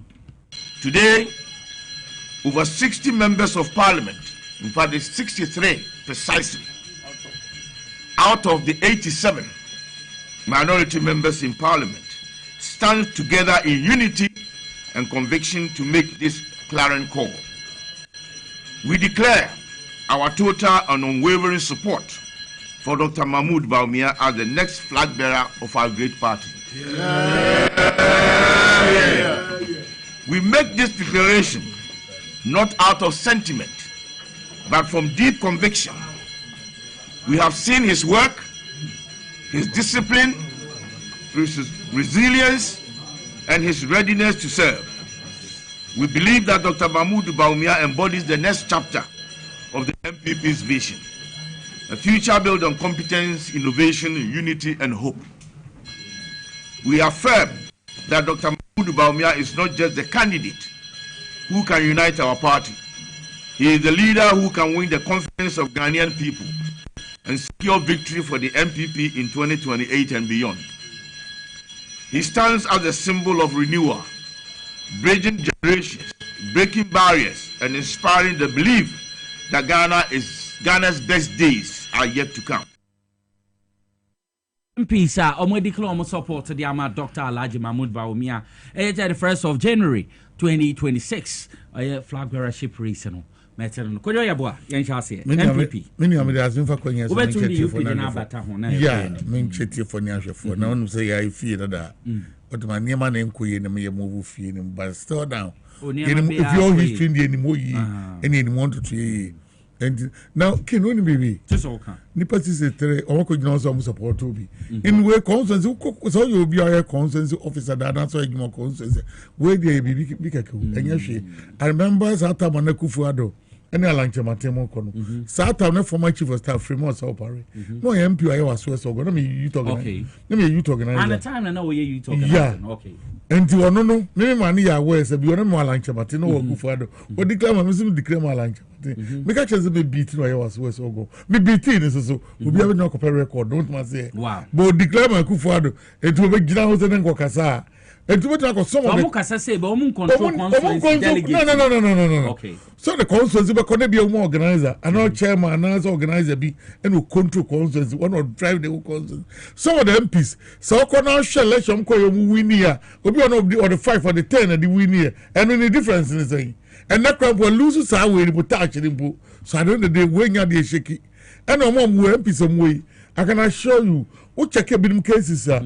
Somebody about next year. 31st January. Oh, Saturday maybe go prison. I'm on with you. The Mustafa, former sports minister. Don't you mean of us? So I said, I said, you are at the Stadium. Or what? What was it? But no, what shall be now? Walk out now. You don't manage your man. Oh, but would you mean for and I call any from Paul Boatin, a year by report or the by proposal said the queen. So come on. So, yeah, I'm okay. So, Gusubia, Gusu, the Didia, yeah, one a criminal case in Chumda. What was it? One no Mujan, Sankrofo Wagina, Omi and some candidates. What was it? So I don't know the question is say, Omujan my way, and the other kind of war. One more control him, episode control. Would they should just imagine the previous election can Japan? The whole government way, I didn't against it, but how many percent no? Oh yeah, dear. Oh yeah, but me percentage 38. I get 38 na 50-50 at the end of form say come young na fair and fair. And then the chance of on to me up and the more yere dear. On put up the ball mobile, and ya dear befa. What man say? Emfa. And two of course now MP some more popular women say. And Makuma could be a Samuel Kumu, Makuma could be a popular constituency, or more fresh. And I'm to they will give out near the other two by majority. Asante man point piano can say. Asante man point piano can say. Way. Adia na can say. The concerns that be a big change them. That be a watch it too. The concerns in Tokyo woman I'm telling you. On vote to be out. The vote to be no. That be your crap. Chama te se bi mu cry chess or nti obi ba wo echi nse to mu ndi na echi. No me who the reason one for more no put the bekasa because of pollution and the constituency brown brain in niam mo ye yansa no be candidate no enya de ketwa so I don't dey want to control Bukata dem and more than Bukata came so I don't dey we nya de bi ehu na nya de bi bibi metima catch us election on beko no e be do MPC o mu control fi constituency and the whole di na who win now dey ko hen who we are no be say who win now ko hen fa Ghana for sabia nya de every anim course nti no win South Africa umia una ekere Japan una branch champion na South na aduchum marset na engineer Japan ko na Japan kwa brambo was by action oh ayi na bari mum de aduchum na bari kwa brambo 4 ayi ba umia be third first and second Brian ekere Japan yeah kwa ayi ba umia be third and to pick it down was supposed to now no prediction area na etie Charles what am I saying so I don't the sankrofo who we now are there yeah meto yeah ja NPP NDC fo no abeto abama and she share kwaso ne and a Ghana in your crowd na ye wona mo feel okay and to tia kwaso even dollar making it last 2 weeks why so your rough kakra no top one day almost tame it down be bia saba from full so do some weeks about from so yes sa niema we na ma ordinary person who to e man she it because Ghana e koso ye me no ka say kin aduane bobu marketing ade ketwa and she share pa ndc amamodi gu akwa mutin bibi akoso so at the end of the day so mo to niema say na me no mi eri yetumi ko market ni yetumi aduane di yetumi nya share pa ho de nya wutumi to ya ni akokoto ba ma sa kromfo yi no when we obia no assembly no can Japan and near bread and day electricity supply the man nyina light we pay and in I found it one number electricity light we see bibia ni bibia almost supply what was it now want to answer but me skaba the no one or no to skagu because anya kro no bi na sabia nya do mo boy ya da be na mo ya adwuma mo nya ska no no tua pa o tua nya ska no tua the question no who we are no be say obi or no so or a chef US embassy wonu aduane ono ya utwitwa cabbage ni ade wo ba hanom a wo ye billionaire wotumi campo nkrofo eto hotels campo nkrofo eja dollars this in the mom no say be am ya nche hotels no enko de ko labadi nko de ko enko ba de ni nyina asa moving pick one ko aso ni nyina ono ko de ko wotuma say ene ye deda no oje mu odi ti o enne obi no aduane nya service ka we yati kura no obi akọ US no a taxi driver obo kura mu so ye billionaire na ho no anya bia una na drive we former president ya otwa tuntumi una na drive na wo ko djuma na ko fa yes una na ko fa ni ko djuma Obama una na de ko djuma e na ko fa ni ba wo be du Ghana say e man te djum for Ghana ska nyina odia yati kura mu na ba o mi da bia meka ni ma mi wu ye improve ka na wi ma mi na ma mi wu because na light no mu fie oh can see a light ni mu ni ayi and yakoya yie na kwatwe light ko na kwa so ko mu twa akwai but improve ka e no na o shi wadam a woni wade abidi abidi kakarika David Jamaica ntia say ya takra o shi ba dem improve ka ene with kakarika ni ade ultimately enta from ni ade na madam e shi bleeding pro ka she na wuju wan pan so bra no ebe de mo afo from ebam ultimately ti so gross no ebam upompo de bebam want man am prevent we nyina and na de also man to nyumfro cheske o wiase nyina yanto abama na be di president of Mabezo e wo Ghana babia NDC di Ghana dri babia ntoto ye pakoi and no bia ho toni and hihye asam koso na nya wo tiamu ano mo nsa niema e koso nya enti ase atoto niema enti we wo de e bia wo nza wo opposition leader anya kra de anaye edu anyumra companies kakra de niema kakra be bro ntibe bo ti bia no no mo ye de mo pre ba so be di Ghana so dem say NDC asan kra de kinanya 20 years o NDC antoto niema ye kra nya 20 years ne ase no be call la shibisa yes ya wetu 2020 ya no bia ni la je kwa ne sao ya no ni because Ghana for hu ade papa ye enhye papa ye o mo djoma ma djuma wo ye eti djoma ma nke wi e kwato abai ya send this be obedi 4 years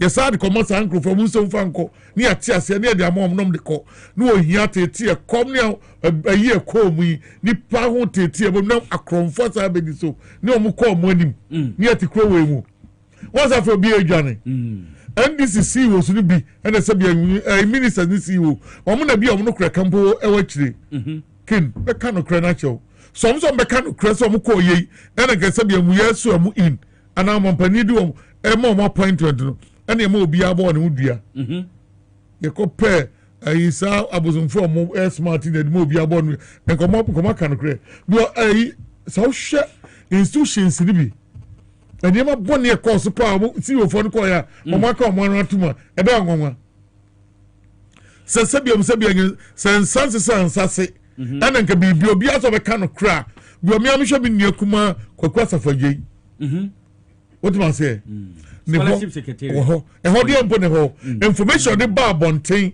anim niema bia nko bi di pa no nko de kokko bribe no na me hwe ho sa sector keto no na me hwe obi mu di akese ya mko mo edi a challenge pa nka no kre I'm telling you kinipa nka no kre se nipa so mbeka no kre te kokko safanye ko ya niema e koso ho no ma oni nyina ba bontam ye nyina ye hu ebi bribe bi land cruiser ni ade nyina de ko ni dine ade small places no and the big places mo ko ede na omo no wo mo ma beka ya mo fa bibia no ma institution bi on ma ko ya NPP for na guo na mo de dwiri mu no metima ka choye ye ntane ba ko mu nyina da so guo mu de dwiri e ba ne se ntake no tuma se ba nya metiase minu so ba next year Russia from see wo su akoba bia January December ba sa de no we help the obebrama brayi what tuma se South Crow we mu what Crow we na minister na so gongo meter minister esa ye Richard for because utu ni person what tuma say what Crow ni amawo juma say the minister do was 60 the whole 36 million now we use akoda baby now the people who we are no friends am George Achana mama no aka DSTV da so te ho so say package ni na power ni cage Ade na be ka ho. Oh no. Compact no co plus. Sam George am problem here premium for no. No nkwai. Madi ne ho ya papa. Ade na be ka ho. So premium there o. Yan fa bibia nge me use 3 different places. Oh compact na say. Me o compact class and compact by be machine than machine. Compact no omo upgrade to. Upgrade to who? To what? At scar then. How many way no me ka ho. Ade na me ka ho. Yeah, na ye wono. Even your third one compact no. And Nigeria for the other places. The first one. And there. Na me so asem ba kokro omo kan say nti omo etumi ahwe na omo use Nigeria decoders ni. Still minimum omo use Nigeria decoder omo hwe. Omo yi say in system. According to me so omo be kan say nche. E be sanko for no be etumi ato Ghana there. Ghana there ne board there ya papa. What be catch Ghana? What be thank Ghana? What be try be catch say 1 week. We year 1 week na so am 1 month. I'm young now, but someone say, Mom, chatting in a young now, and shall say fresh. No more good package. Yes, I'm talking for. What would you account? Sam George. Oh, you disappointed minister, papa. And I would say, oh, you're Ninguasini, papa. If there's a reshuffle, when if I say so this second, and this is 4 years. What we had Nipada for, you make one some way. Multi-choice Ghana. Many women down in that year, anyway, you see, and I give minister, then Yamanko, and ne. I think a thing of the past. What was it? Or fair, or Casa Munia, and never be any doom like to be. Or more, I to Tiashi near my Sam George beginning near Bonachi. What must I say? What buy a near my office? Oh, yeah, what had the other? Oh, and Mamma can't. What do you call a quaffum? What do you call a quaffum? Not that be a Fian was 1 year, you do 37. A honor, a honey, who may. Come in here, Minya over. Yes, the one ya di GNI, and now we can copy the Sunday, and one ya di GNI, station papa behind because GTV, and one he was GTV, so meme says, Mumma TV license. Yeah, GTV. Me I thought some close some bonus asino. Yeah, I say Ghana bobo, me who you. Almost as GTV free no so kasa society mu understand him. Na ye twa mo say yenhwe boy. Yenhwe no mo kasa. Me yi boy. So the question is that we minister na be kasa mo. Unim say oni ahode won ho. Mema meka, me she Ghana football. Wa be she ball ma mrante ne maba woni. Me na wo kasa yi, and the football ho nya de ketwa.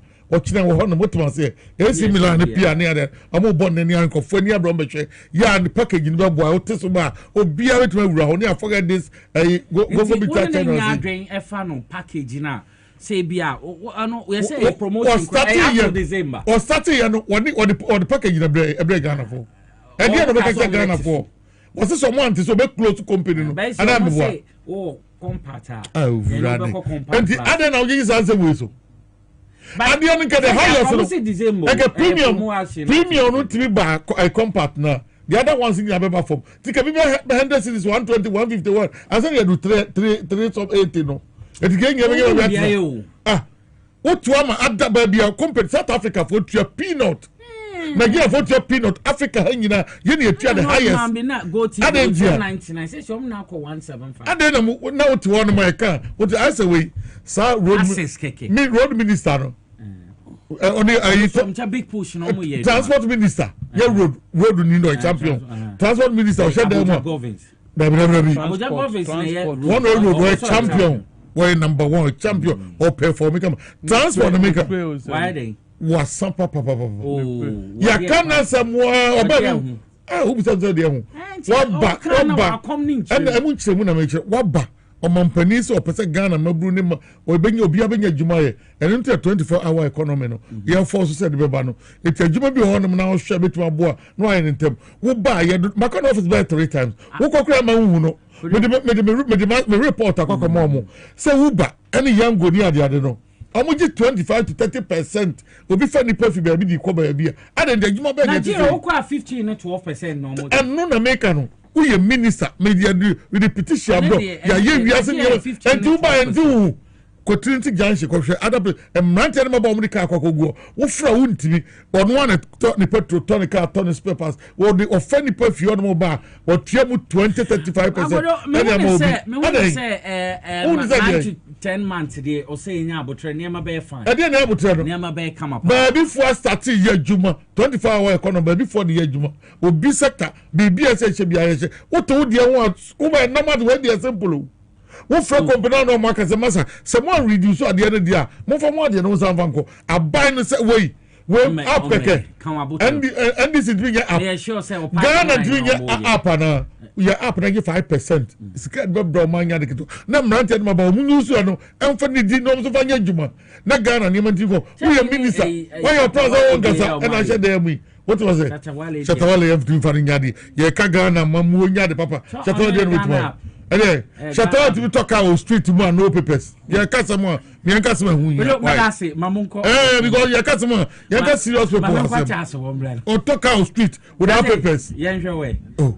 Ya customer no go fast mu ya. Nicholas, mami Chaubiu. UP, remember UP? Na mincha SYZ 34 ni ahwefo. Amacha Ghana fo nyina. I will say MPs 63 minority MPs they declare almost support anti and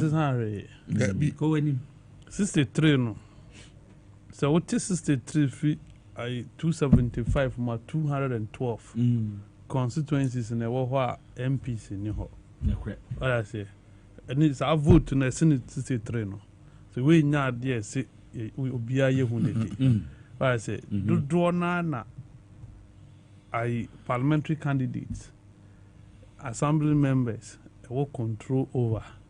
Oh, and I feel no more when this idea will my properly no a year ma MPs no. Unze uyeni say or chinabi maybe ba party the more. We've lost the trust of other candidates. Untimi embroka peace. And can we MP dia wabe leader? What I say? Until we will be alternative, you don't go out there and announce it. And with him, now why grounds work and I would the aboa nipano.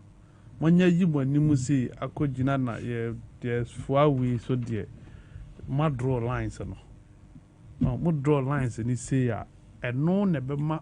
Obi be efeli ana o lusu election na o desire on ne kwakotena fi eduma so ye boa party no onye say because sa fowi Abre Japan o general secretary sa fo edudo na e benefit ye policies o di baye na ebi kura ni filing fee on the mom waivers eno munya akwenya ediko parliament. And no coalition, now own support now. You don't go out there and rub it in his face. You don't do that. MPs do mujira Kennedy Japan. Omo kone muye din mamwa. No mako fa Kennedy. Edi akof omo constituency. Ako edede amom. Omo kone emuye din no mo hwehwe Kennedy ono ho no moji t-shirt. Kennedy ona no moji scar. Say na Kennedy say we coalition now won't support now. Don't rub it in his face. Men ko general say that yeah support to we against we yes our now won't show I won't even con obi. Brian crowd they want to vote about me in 2023. Utia vote to be $1,500 on the car yamina makanye or Eastern region delegation. You be so much challenge. Yeah. Utia $1,500 per vote. Vote our Toma about me in 2023. Na ne must see. Oh yes say ya election say on the side. No decide say me sika wenya. O di traffic no in the media partner no home channel. Why I say so you don't do this. Oh yeah we are you can't broker peace. Ultimate build the peace with some of these things because election I'm for invest you. People are investing. Kennedy are investing, and Brian is investing, is paying. Brian is actually spending. Many who can say say MPP delegates on Beji Sika no matter about Brown will win that election. Nicholas, there's no way say Sika and MPP delegates be dear to a bar. Brown will win. None of the Nomaka and Timitriania Brown Triano. Obama, why in the Betimetria? Nobody. The kind of thing Brown is doing, none of them can do it. Why is it? It's endorsement we here. On our constituency, we are MP, and I would say you have the constituency under your watch, under your control. Who needs a Ubeka? Go and deliver. Ko ne say ubetimi deliver about me 100% ana. So I say, so 63 we Nicholas, Tromudin to her. National constituency, look for their album, look at the number of delegates or more. Yeah, 12 by any real, come and check. And then so mutimi deliver 100% ana. Some of you cannot even deliver 50. Or more, I say, I'm a man for the drum. Or I lose popularity or grounds. Or more lead this agenda. No. Mampon, you don't go more than twice ever Mampon. Wow. Mampon wa quiet too. Untumi nko 10. Enti ampretuma manye biako. Ni tikika. Enti opene ho edi akọ choki obi ebetimi abo na man leverage kakra. Na watimi survive is about me abeya. Then he can use that opportunity to still stay in parliament. And yes, I can know you, Sabi, no muye, we no more mujina way. Rather than go on. Don't call me Kiki Russia.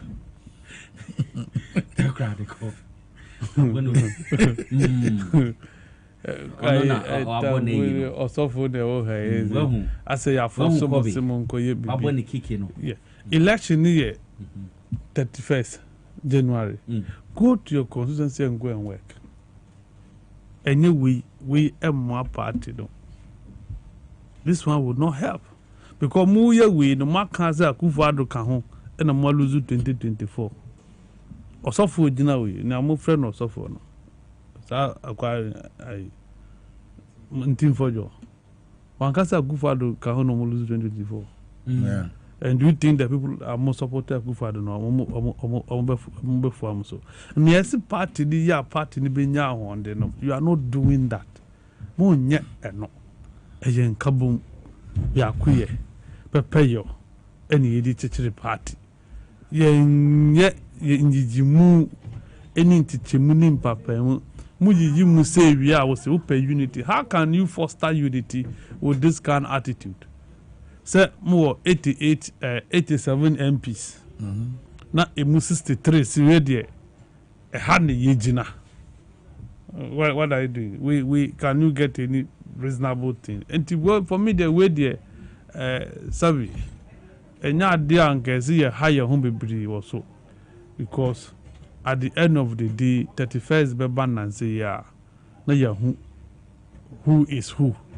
Say be Kennedy, say be Baumia, say be Brian, say be Aduchum, ana Kwabena dia Japan. I really don't have problem. Omumra so mudi betu or no muyi or ne huni or mudi bana. Then we can now compare omo policies. How nebe we omunia who say why na the muye drew, one and the muye hurry. By endorsement, then we need elections. So endorsement we need elections are let's say MPP anywhere by him. I saw food your mod I saw Daniel Sisu.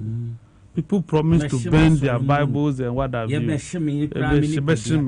the end of the day, MPP lost heavily. And see that in the history of this country. Yeah. Yeah. In the history of this country, say party bill lose 38%. Now we are now 57%. Now Oko Parliament has seized the war. Na imuache ne ultimately to mighty minority is an embarrassing situation such that mo numbers are more crowd to me from meeting. They cannot call an emergency meeting because 87 enru enye 1/3 uche parliament mu amuntimi into like this is what you should be thinking about kwa me somebody na mo ya ne better na mo sit mo lose Ghana fo benye didie pa ewo mu enye webi sabra bo amubui entrese mo asesa montade dada no na mo da so share no so that social watade dada ne dia how would you get people to support you, how would you get people to want to come and join you et you know omunsua ahwe enti yenya o masem to ho okay so mu hu bibi esua bibi no mo ba fine UP plus say UP plus me predict say be UP and mo di plus account ma cheda o me aka say be UP is it going to be UP and mo di plus account e mama kwaba say maba e mama kwaba mo meye ni mo metre si ni NDC ni MPP ya no mo yesronko mo be ye ni different mama meye ni a to say ni akpalu no mu ye ni bi now me catch them where they go apalum do mo ye den where they we compare apalum me fan compare e ya food to apalum de ndie a stomach with political party and I made it two of me de two mo me de two mo say mama me bo akpalu party ni bra ni LPG mama me yesa ukopeke ai balota no wa extend me nyesa mama me ye ni bi mama ye hu say indeed you are United Party plus enye na no mototo bomb ni bi yeah be alliance between NPP alliance and can this the number alliance mean ka alliance o see UP or tradition I say bomb to ni na against UP ni bia we plus and that said there's a plus and UP ba go no there's a plus count and na me table no mama mbe imitate UP ba ko na twa mu no I say na mo bra yi e de be ya Ghana fo be nya didie wo mu ma ne meye you as a kwesi konsu no dina kwanti what I say sa dempe mama meye ayaga party ni bi mama nkobobo wa by heart kobobo wa by heart wo debate ase ekwadonko enye se ni bi na mudi abade a ni animu ya ye mpe bintra ye mpe how muni musemu ani mre ya ye humu a Bali ushwa national chairman metisi honorable Boniface Sadiq ne so na ye national chairman and dia of course that party will have a direction. That guy he's a dangerous politician. Multilingual who's or economist or being but this or no nebe no be cause why yet to say your tin would be yes a chairmanship na ebe na one mu organizer you know secretary din tell me say a lawyer and them kwa denta MP where acting okay and Solomon who's the communication director and the organizer be we hope so. Never no operations one operations and the organizer no na the position mo tamo chiche na mo de anya sana mota dem wate ya mo na mo tete started the crab na mo tna dem mo tete post no na mo to me recommend ko jibi because sa we match chew dem na mo transfer chiche there is no election na hwe wani mu a we na ma hwe wani am say ko organizer was me tete post nyom anya za no match as ye bo mama ye I say entinu papa na me di manuel senior sa but I think say Mami Konadu Ajiman Rawlings, what no, Nicholas. Our joined many Ghanaians are Omam Dikamon Mo Abusia Yako na Yaman Yako. Ibimuna Susani and Susasa say a first lady. Utimu say she was one of the first ladies. Wajai Mark. Maka krakato Ghana ha azem pabwana wo jatu ho no ye nya obi ama ne mfa ne nan simu yi nya first lady be able no first me hu because mo mabo muti kro mo nkata so muti tin na nka they don't even cover it as the Ghana man penny for him say that we Ghana the ma we say o mo dress no this woman has been very consistent from the days of first lady, former first lady, na dressing. We have a style of dressing. It was a Ghanaian or dress. It was African. So I say, the name my Uduku soon just a catalogy. And now it's all the truth. Because to be a catania, mobility as one and they say, a Kuma Mazimbi, no be an Como Dusa, because if you are not Como, yes, and it will be a caternity. I am also check. I'm talking about dress codes. That's a woman banning Katamutia. Oh, a simple comparison.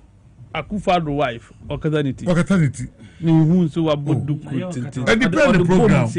And depend the program. About Duku.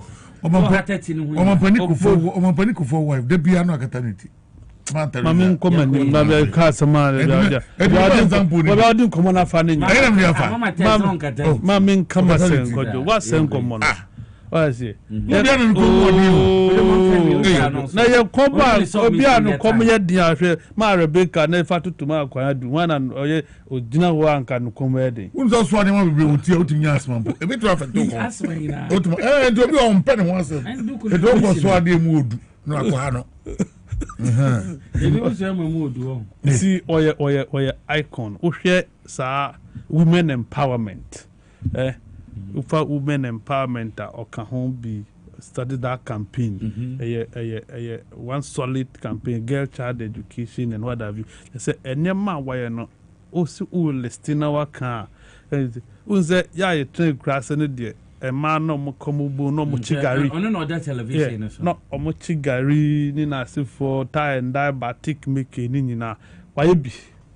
Wa be bi aboagana as a former first lady. And you know, your Magana Funina Yago. But I think that this government is doing something different. Oh, yeah. Mahu statement at President Sasha said, what declared 3 days morning starting from Monday for and then up to Sunday. Me kase o ma yem die e bin si danin ti no President Ankasa de anyway. President de no tro ye no. I think said me can say because Ma Teresa Wu ye no. Man, who statement visa? And declare say state in Ghana as a state we are mourning a former first lady. The crap I say, and you know, I'm doubting whether I say or no, your first lady are now. Then a young Biamano, and I know Kufa President Kufa problem. It's no man, young man, a year na. I say because Kahani Becca's a problem. But Mama. It doesn't care about near idea or deserve it. You be Amagana. But yeah, Mami, I don't think they are honored enough. It has not been honored properly. And shame to the tourism industry, the creative arts for and it is a call to the present Minister of Tourism, Mami Jifa.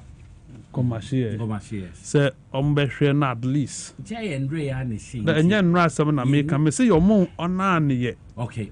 I say. And me and Chema ni pani once ya onano. Ushe the way I represent your culture.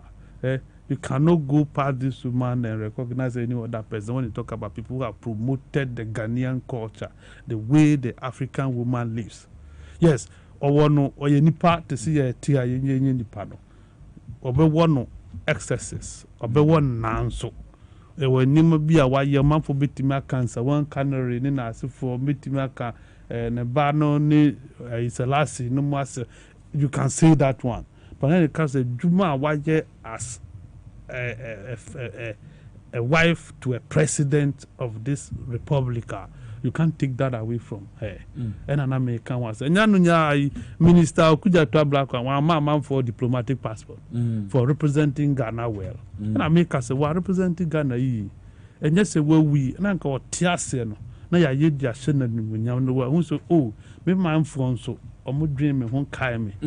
Your ambassadors are an ambassador. The last time I had an ambassador, I Mandela and away was South Africa and Kasi Sumano so only the delegation. Yeah, but that is no year no oko. As a why Mami or Denu so you koye dabi. recognize her proper. To where we mami o de bem. Say ye. Ko enim. Nti we abano.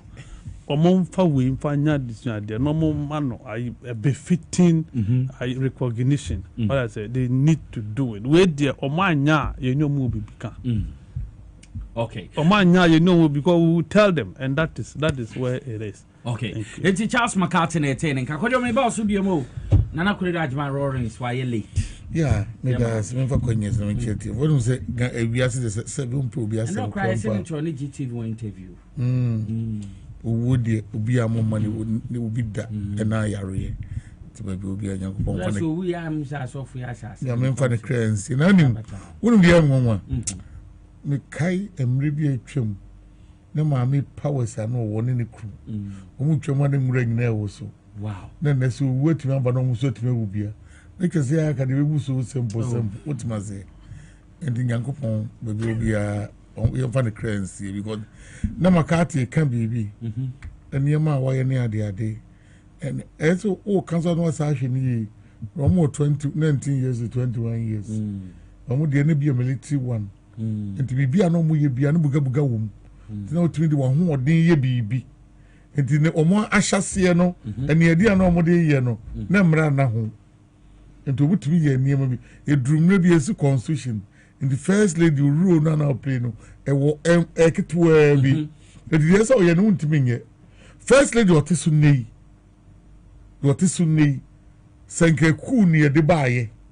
Ka do betuma ye no nka menye hwo so maami onye no bi ko betuma ye. Do maami otisu wei do opinipa do nipa ejane niema no eno de hwe niema ko opposition mbo no hwe hospitals so sisi ye waboa wotuma se omo time no obedi 4 years yankopon ne sa na mpo o se nya wika mpo 8 years we mu ko 21 years wotuma se ana make no ne dia no 8 years na mrada ho from 8 years to 90 how many years now Neighbor, high 2, high 9, 11 good years. No law. Ubi open me at me, etino you do baby near Bobby Abasoa, near Shamra, obi didn't know be the num, and them ran obi in fanum. Make us on yard, Wabeya dear, or Toto Niema, Ghana, and this for so I did almost the moon, Usha political party to cry, a do baby town, talk a chronum baby. Sabi in Kakufadum, Peso, and then coordinate first lady beginning to Krunya that issue now.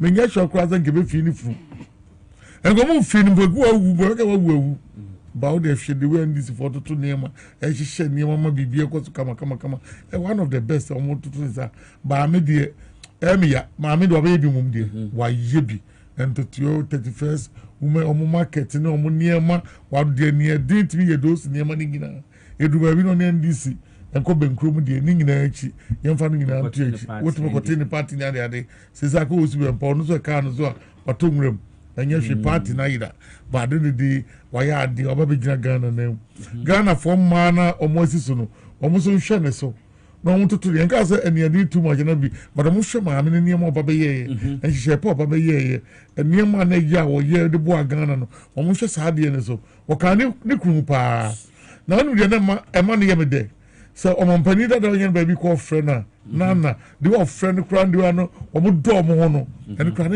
a different thing altogether and ne wo for ba crown wo ne nam do nipam wo so ne sakra no do sato ba they no do omo ho omo tire building yem wo gene je oba no bia ne planfo bebere ebi ko ta microphobia wo ne planfobia ne wo dwane ba we mu de no mo ma hu so do no e pure o ta na chi ada cool ono ku omu ko election ya do gira Ghana hihye nyina ma me ni odi makote eto ni ma yin tise ne yankopon to nsa frɛ na on pe ba bi jojo mfa na me nu se so person ko heaven dia sa na mo ka Bible mu sa Christian for no ka mo se so person ko heaven se sabe owo so ba ni page ane what must the heaven ko be de papa oh jay no kira e ko Why you not going? And you don't prison. What must say? And you have a crisis, you don't people you want. Now, my what a bija, I did back home. Communication minister, I make as a bija, some job, DSTV, JDC. The setting a communication, because I said DSTV, see, I only see, but I'm Nick King. Who knows that data boy, I didn't pay.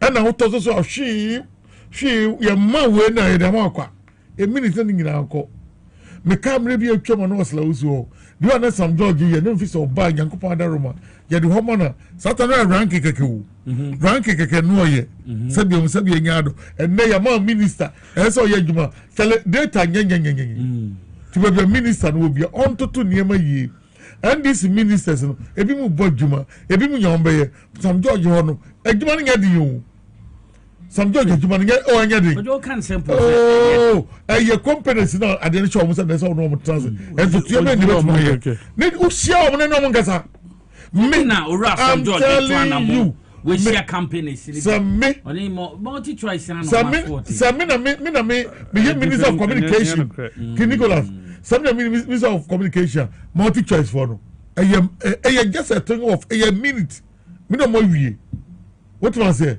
me no mo wie me close me be president kwa camp me fie no me close ade no man position me na me yɛ adwuma no kama aye tu ni off omo animu na ho more companies are ready you bet to so Ghana enye crowd the GTV e be ni ye ni empower mu no motima aye ne ma yi what man say GTV ye ni enche EPA betumi ato aye ne do right ni ye what you do 1 or 2 aye ne do enye those things but minister no ko a ene oba so kotokofo say house for say Olympics for say na no enye baako ena de edu ba bi eduru no na adwuma no ba bi o wona ho nya de o se bi ya ma obi energy Siamo obi agric, siamo obi local government, niema communication would be any nipa no motors, obi DS kofum kokodo wura. And she near a pro, a crab never so between the Adrian say, I mean what obi no dear yamo be education. A hot debut be biaso, what may be a dear morning yadi, Sikasu, maybe a dear on hot day, what was a more day. I don't know what to announce you to near money opposite your day. Bibi a wo hu bia sebem nya no na etriga faso otuma se data say ncho no mudin data ene kosi sei wodom kan ekosi sei program bi din ekosi sei eno aso so no asaboni wo asaboni wo program ase ene private life ene de kojo me no nya anene nye can you go on this matter see sir wouldn't baby we are more position now do be bia what's a sausu and no buy what is that penimo amobra and kwasi asa no sa oyase penimo amobra oh penia amobra san kwasi asa oyase and you see so no sorry budipa penimo bo brian sa rough yankase wudru nipa mu a wo comporto ho ansa na bebe mo besempo wo shake ho ketua bi sika no ide go no sa kwotons na we de otu bu mu ega no minister gesa what man say munu tu ne fo se ba bia odru no ye ba bia ne sa ne sa you guys on this matter I mean feel say the issue no subscription and negotiate with company and say oh munya no open so me pay footballer I only pick football until channel be on a price what is it and you pick it 3 channels you are paying this much obi be ko pick one obi pay 20 channels or pick as you tia mo de la ko say and you ko signing on to premium me kra no ko premium na bia ayiba ko pay na wo hwe ho no at the end of the day we 2,000 plus now me twa no asem kra me so DSTV say say promotion after December just imagine December the promotion is not the issue let me say football bia me pay football but there are things I'm painting my opportunity na me pick me news I'm pick the channels I me pay na price na what ya that is what it should be what as just na 99 say so dey call 15 and then the say we ya no men ka say o ma me 70 channels here dey a man say the question is premium no but here dey 860 South Africa for dey 360 860 and 360 yeah the same to the same channels no okay what to be that what to be that and our body just 24 240 you see 38 yeah 380 380 ɛgyina wabɔdi ne ɛsɛ ɔkɔkye no so the question is at the end of the day what minister the kasa because I don't want you I meant to ask so almost no I know what you what must say obedi aye so make me yi obefa yan yi for yi dey na fio ya wo dey yi e kwa be no fa so mo dey no form wo dey no soro no mo kasa Nigeria population other country no be omo dey form che by don't share omo yes e form as you don't share omo e negotiation e ya ban negotiation na oni omo beye asa unim NDC abaye bayi omo tutu ni ema yi ban dede be na say ebo de na say ebo eniema bi won mo ka na mo didi agro ka na mo didi agro sa niema we nyina ka mama ka sam kiro mi nwura baako on we nam one unim say nam one the sika sam na bae no sa I gold we no e ka ho na NDC nya vote apa because nam one ne papa na chairman bute NPP ati chairman no yeah me catch on papa no because of that ntino no mun Ghana for nyina nim se nya dia case ni be ko ba bia da because ani papa ni chama butedi a e be no tima bibia mna yi enti e to abama NDC o mo to abama and NDC ba power no ai ekosi say na mo case ekosi say enkrofo mo yare enkrofo musika ka enkrofo men's good up to now NDC aye di wo ho won ka wo hwe ni NDC ba wo ba dey NDC ba ayo ba na nyem yankwawo edime fa sa so no mama nche wade ebeye yenko de minim papa bia minim no friend Elijah Afabu Jewels wono de na mo akokoto gold no $4.9 million cash wo kokoto wono what the minute chance up to net papa ne chance who said be ni papa na eche mabutedi a me de ma ho ode kakra me wode bo NDC na NDC ba power me nuse me sabet ma kamsika wonu sakra nko de nko amwa wo tie mi a W2 ye deputy CEO em say sada me ne kasa ye Ben's Gold case ni base me ne kasa ni Rika na ye di ho nkomo so be kai ajenga no days em say W me say anko feed me ti onyomunyi W say na kakra wa ko shemu ya ba mom ye wudie ye hu kwa ye de fa so am ye nyina wato ye but nya de SNDC for no wo kakra no mo ye di enie me be boa ya me ye tuma ko ye ni wo budie so wo ye too slow and na me no wo bai on ba yo omusi ayi asori dai cathedral once I walk journey the main road na no so must have a new roofing sheet ewo ho ya me buso observe roofing sheet one ko roofing sheet no ntia ho na beda ho ntia bia anu ma ye mo the me maso the same thing now ko where Jubilee House opposite that Africa opposite police soldier for no police headquarters call them one NPP force alpha whole sit die NDC buy a car once again say NDC will stop because what is security zone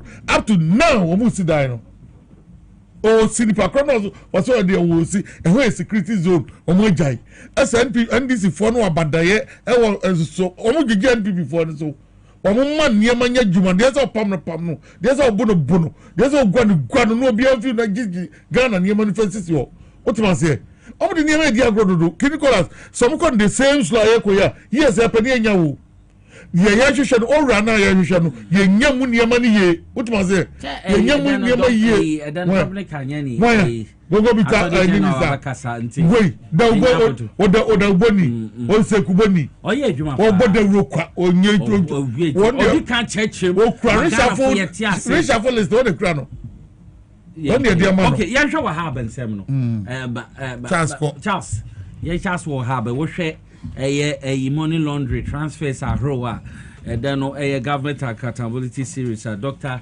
Dominic Anyeni de betu dwa em say ha adwene pa buffer stock penny Charles ye ntie we Nicholas sensem ni bi na me kwen so no mama 1 minute anene yere I say for me kaba no abu mama 1 minute ma this say ya revoke from 278 small scale mining licenses. Say omo engaging in irregularities and what have you. Many time call list in him. Transeco you go do nyama company no was say or seen on or man trying the license Order so. Where the Mr. any topic of NT and Mr. Oh, now see, man, I miss my 1 minute. I'm in fan care and I'm about with so now. Okay. My one, I'm a time, master 1 minute. My cat was my 1 minute. I'm in fan car. Well, I say a idea about a trending news. One what decided to win. It is trending. Ghanaian Times, they are back. It's all around. And I'm making 1 minute to pay. And I'm Mr. Companies in the bin so are repeating every 278. You know. A bill will move 4, a bill will move 5, a bill will move 2, a bill will move 3. I'll call Register General. We'll be a new register. We'll call Register General. Sir, XYZ Broadcasting, you can't get it. Back. And the other more repeated. My ministry in Metric, didn't know companies in the area. First, I question more. No, man, say, yes, what happens, Semne? Mana, Hanan, yes. Hanan, Buffer stock. On say, I will be painting, and I boss reward didn't man no way in the near to chain. And now, no, Sir Attorney General, we are the Dean Society. Lawyer, Dr. Dominic Akurutinga Yeni. And the boy, Kwabne Dubuahini, Kwadusa. And no church Musa wa 27, Kasaku, Oyarifa, a biwo, a Mayfair, Ninasi for embassy ne. You want some tea, a winning night. And to will Jabba for fair, Muyad the dead they see no. 1, 2 Bonao Casabasa will be good and massive. Because gift you are dear buy or be treat money and the visit gifted there. Now, maybe and not gift you one some gift is a corporate. Oh, GFA. Yes, or corporate position the day.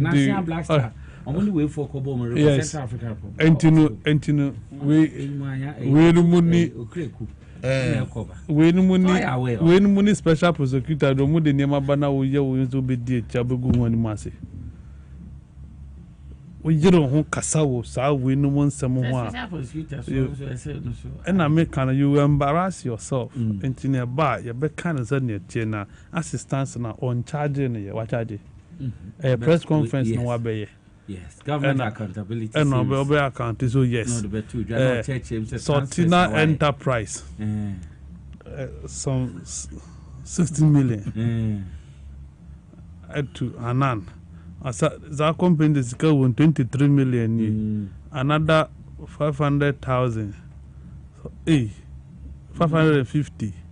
14 million. No about Adaya or 1 year. $5-bedroom house at Chain Homes. That's about $1.7 million. Chain Homes. Okay. I be in your back home because I no about 3-bedroom house at Cantonment. $600,000. Now you converted to cities. May you and then read. Akufa Dufia Baimono according to Brian Champon. $1 to 17 cities. And to multiply 17 cities by $1.625 million. Saying no multiply by 600. Plots of land, and plots of land at airport development worth $750,000. Or 17-bedroom boutique hotel. Tamale. 17-bedroom boutique hotel at Tamale. Gumani, $250,000. Now what's the Tamale? 4-bedroom bungalow situated at Johulu. Well, 4 million. They are okay now. They are two TV. Yeah, and what talk. 0.32 acre and the Kojo need how many plots na Kumu? 32 acre. 0.32 acre. 32 acre. That's 207 Wari cash. Odini that is omo 2 year anya na okru beta. Omo 2 year yoku. That na idea petition call ya no. Oni no wife ba. Omo 2 year yoku. Enti you see stealing. You be so what I want in Crancroad room. And the charges will look like stealing, abokrono, and the conspiracy to steal, willfully causing financial loss to the state, using public office for profit, obtaining public property by false statement, money laundering. And Mr. Dominica Yeni, lawyer, doctor, Dabe Nobeko court. I then a court to call anything. Mentias you. Why is it finding it difficult to go to court? Why investigation we charging no? What charging we are by a press conference chairs you. My charges are not in a year because of A, B, C, D. And you be biaka. Now by a press conference now in charging ya. You see presumption of innocence until you are deemed innocent until proven guilty. What I say? For now, uncharging idiot. You be find so a press conference keke. He is becoming minister for press conference and pre-bargaining. And yes, Mama gave him minister of justice and attorney general. And yet press conference and pre-bargaining. Professor or Casado de Batote, I had your year, or pursue ye be or yen French. Aduma Bay. Or shall just say your boss the gift of Rebecca Court in Yano. Or by year press conference Thursday, and or catch and say the following week, Monday, or by charge gift. Everything there. The bio share or can't get a gift, can't see, or journey see the sea, or to mean can't. So not do 2.2 billion. Only for. They say this can be account. Not do 2.2 billion. And it quite an issue. Until when you win with the other side, the young go. Say court na a Turkey, yen TV mount. Your fast track court to all. And yes, your financial crime court to all. And 10 tema na. You need where I see you fast track these cases expeditiously. Na ye so ya timyanya bakumi nu biache. What I say? Yes, sir. At the end of the day, you be out. Not 4 years and so 1 year ago, 10 months we you have not been able to get one person. What the higher election? Internal election, maybe not be Diego. As I say, if you are tired, Tiha, they are by nolly prosecutor, no man for Muadi. We share Tony Denabusana say, Ghana and say a man for a fano. What is he doing about it? Because Operation Recover All Lutono and Sassi Seven can be near that 37, DVLA, Massmat, any event day, Silver Towers, Sasa Sena Yaji, Ediama private business person. What are we doing about it? Now, could you can Afrikiku on Afrikiku? I tourism forward office Kitwabi or Honum. Police for Dayo team block A and B, Omudini Naka, who are Yebubu. Yapahu, Yebubu, Etsy. Who call Labonia, car bank across the road. A government bungalow now buying workers in the team. You could 2 or more matching, and they are fancy ye see. Thank God, new government is in power, and nobody cares about it. Money. It's like people are going for the low hanging fruits. Yeah. Low hanging fruit no more quite here. So NSS for the which are Dominica in a Bissan say, I don't know now boss and Angasa or Hono. On the young charging Mustafa. What way in Pinjana? Only could you come once and say, now, no, me Busson. Almost on the 10 one day. Nation security clear system to move you. That's information upon movie demand.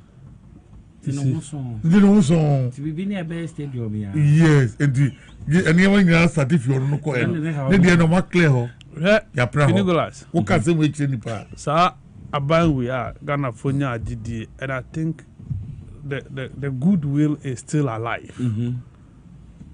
Adia ebu Ghana for bemu ewa buying we so mo de mo pa mo nkoye research mo nya ye nsamakan ye de mo fa ye de na criticism na ye mo nyi ye mfim na mo nko streets na mo misa but be a problem war under this government. 2 areas. Oral is under Attorney General. And I galam say, a honor problem. What do you want to see? On them before Kasa, he no more Kasafa. If them people want to criticize a buying we are, Ora ni galam say, there's no place again. She knew her foreign ministry now. Energy. Ye do so. John Jinapo do manage Jinaso. Hina abeko. Education and nanu ha placement we or one timia and so ye. I don't know. Haruna, I want to trust that moving forward he will be able to take good care of that situation. Ministry Benview. Gender they will be any say and gender. I don't know what I say. Oh dear uncle who cut you. I don't know what. I have a few ones sister, but my ministry by year 54 a year solid genome 9 so baku be for gender ba lands and natural resources Attorney General 3 everyone got to kasan kwanisu film acting moving kwa no more acting my friend TV for no more be no more soon at Romo enwa I say a what na problem o ina me that some na there's a reshuffle Alabama fa bia studio ko be reshuffle ya be reshuffle ma kamo ha ya reshuffle ma na kamo ha yo I said reshuffle ka o ma FM obi wu ye reshuffle re fa o ma FM kwa bra fa wu ye e bi be kamo ha e via Mamu ye juma ministries we. Ya mu kwa na ministry ko ye juma ho no. Ebe mu mama. What ma say? Because ajuma ye na papa so person odidi a. Na mo na mba bi na mo didi o ba bi fo.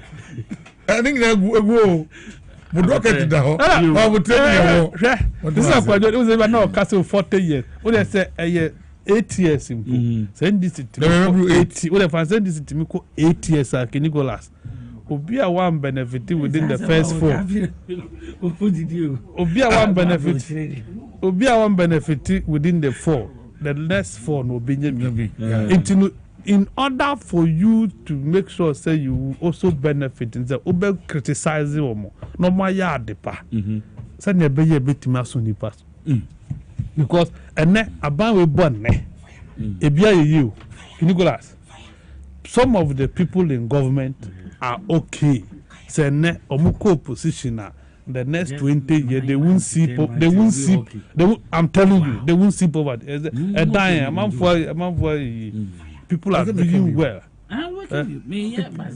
people are doing well others are suffering the bia kwajo ba no the studio I said that they are agro no the strategic concept but yes a common the demo mutisikaso I say a common the demo mutisikaso in reality common demo ampa because if you chief of staff fee so what is it I am na papa tiase your papa tiase and mu didi wo didi ma bidi enu ngoni na your papa ni Julius say how ne say yo papa to be bring ma yo na obeka papa ni Julius minister mo papa ye o abadai o bibia but enya mu nyina na mutimi ko no mo ko no mo de aduane ne ba eno ni asem no because nipa mienu miensa na mutimi ko ho no mo ko mo ba da bia chief say ebeyi chief say ebeyi mo de nkwaso sema da bia mo kura sema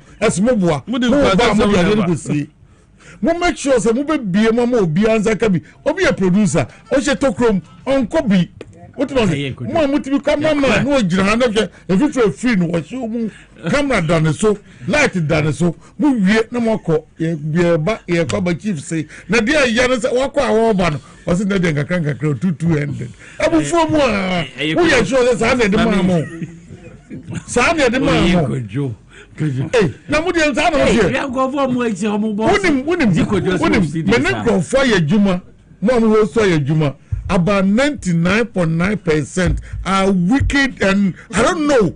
Mutimo dina mu yem nipa boni for no. No, also mo fa mutimka. Enya happy all the studio. Meko bia mo amoye we no. Mo for advantage. Mo kwa ebi ma. Mo kwa ebi ma. Na mo yeye. Mo won sase wadai. Omo mo kan rent bo mutimi ntia. Mo aduane nso mo ntono. Mo hwe nipa mo no wote. Mo ntono do mo mu ya bi. It's time some penimfo no wadai. Omo de beba. Bibi omo de beba no obi ansa kan de. De mo ye no e hankofo. Mo did Africans mu nyina. Am say ni ade no no. Man ground horo chest. Wo ko ba bibi wo ko radio gold on the same thing. Wo ko cry for mo this. Wo ba had the same thing. Me wo mo ko no. Mo ko ade papa mamo. Wo to say yes Yakobi. Yakwa ye hu de tuam. But we ko bi an ko bi. Ye kin ka say akwantu aba. Eno ase Nicholas ye ko Netherlands. We na fi so bi na produce ha. Report be na report to producer don't report to me. Won nyama rotation nka kofo from mo kwa no agipedi mo ba no nya dollars now odrug more than I'm Jerry's. I'm giving an example.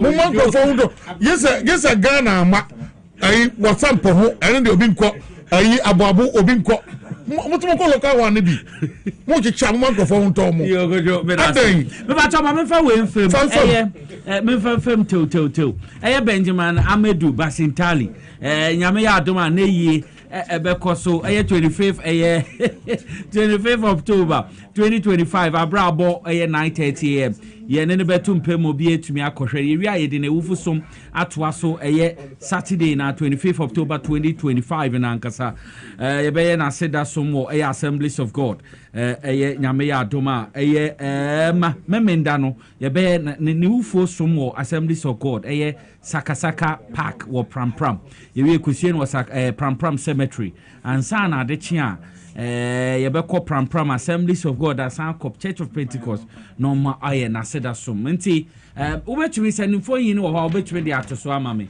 ye friend no Benjamin Amedu Basintali mo fento so mame na no so omonhwe saso na Mr Francis Francis Kwashidie no so wo ha no so betumi de atoso honorable atosapon nase ono so efim Francis Kwashi ono so ho a nyame ya adoma ho a momfento so mame ani ho so a yenko yenim enti no so ade a omdo to so na ma church ma yina ahyenso ono abo atosapo ye former CEO sanso ye ono na esi penny oda ADB ado enti ene na da so no say night brother Francis Kwashi ono nyame ya adoma ono so eneyi ebekoso ye beye na wufo esom Friday no on the 7th wo Madina Roman Catholic Church anapa Friday anapa no ye ne no betumpam na Ghana fo na akohwe ne 7 to 8 am ye wi ebema no so akọ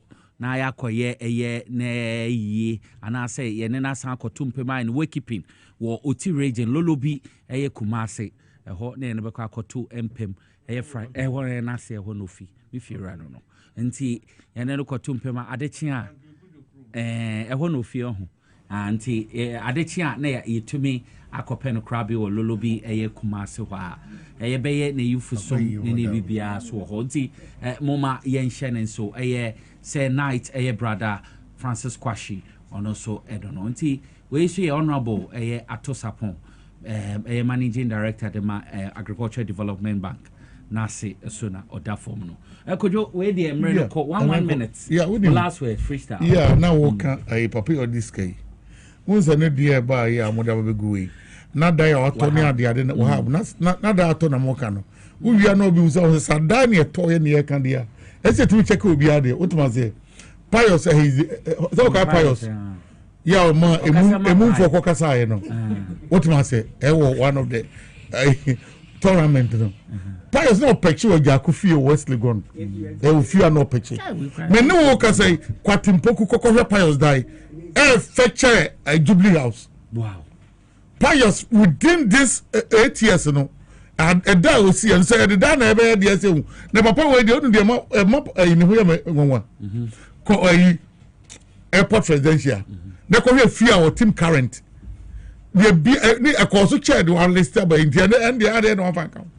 Well, because ansan obenya position no on tisa fie no no oni sa fie no fie ne a fresh one ye fie no nya de ketwa aya kwa ye uta kwa ye fie bi so am hu otamale obde ba say ne fie me say airport ye ka kroma na ka grase airport residential baby hon masase ye mfa ni agro wato be 2 acres no aka bom e fie wo se fie na so na home ada no mfa no nka ho say the fie ne japade na de be ka dia MPP for na se ka do ni na gum your chrono bo man nya de keto na wo bi te ba fa so e hopa dia na ho no mu a e hu o tbi wia Ghana say e go fa ba bia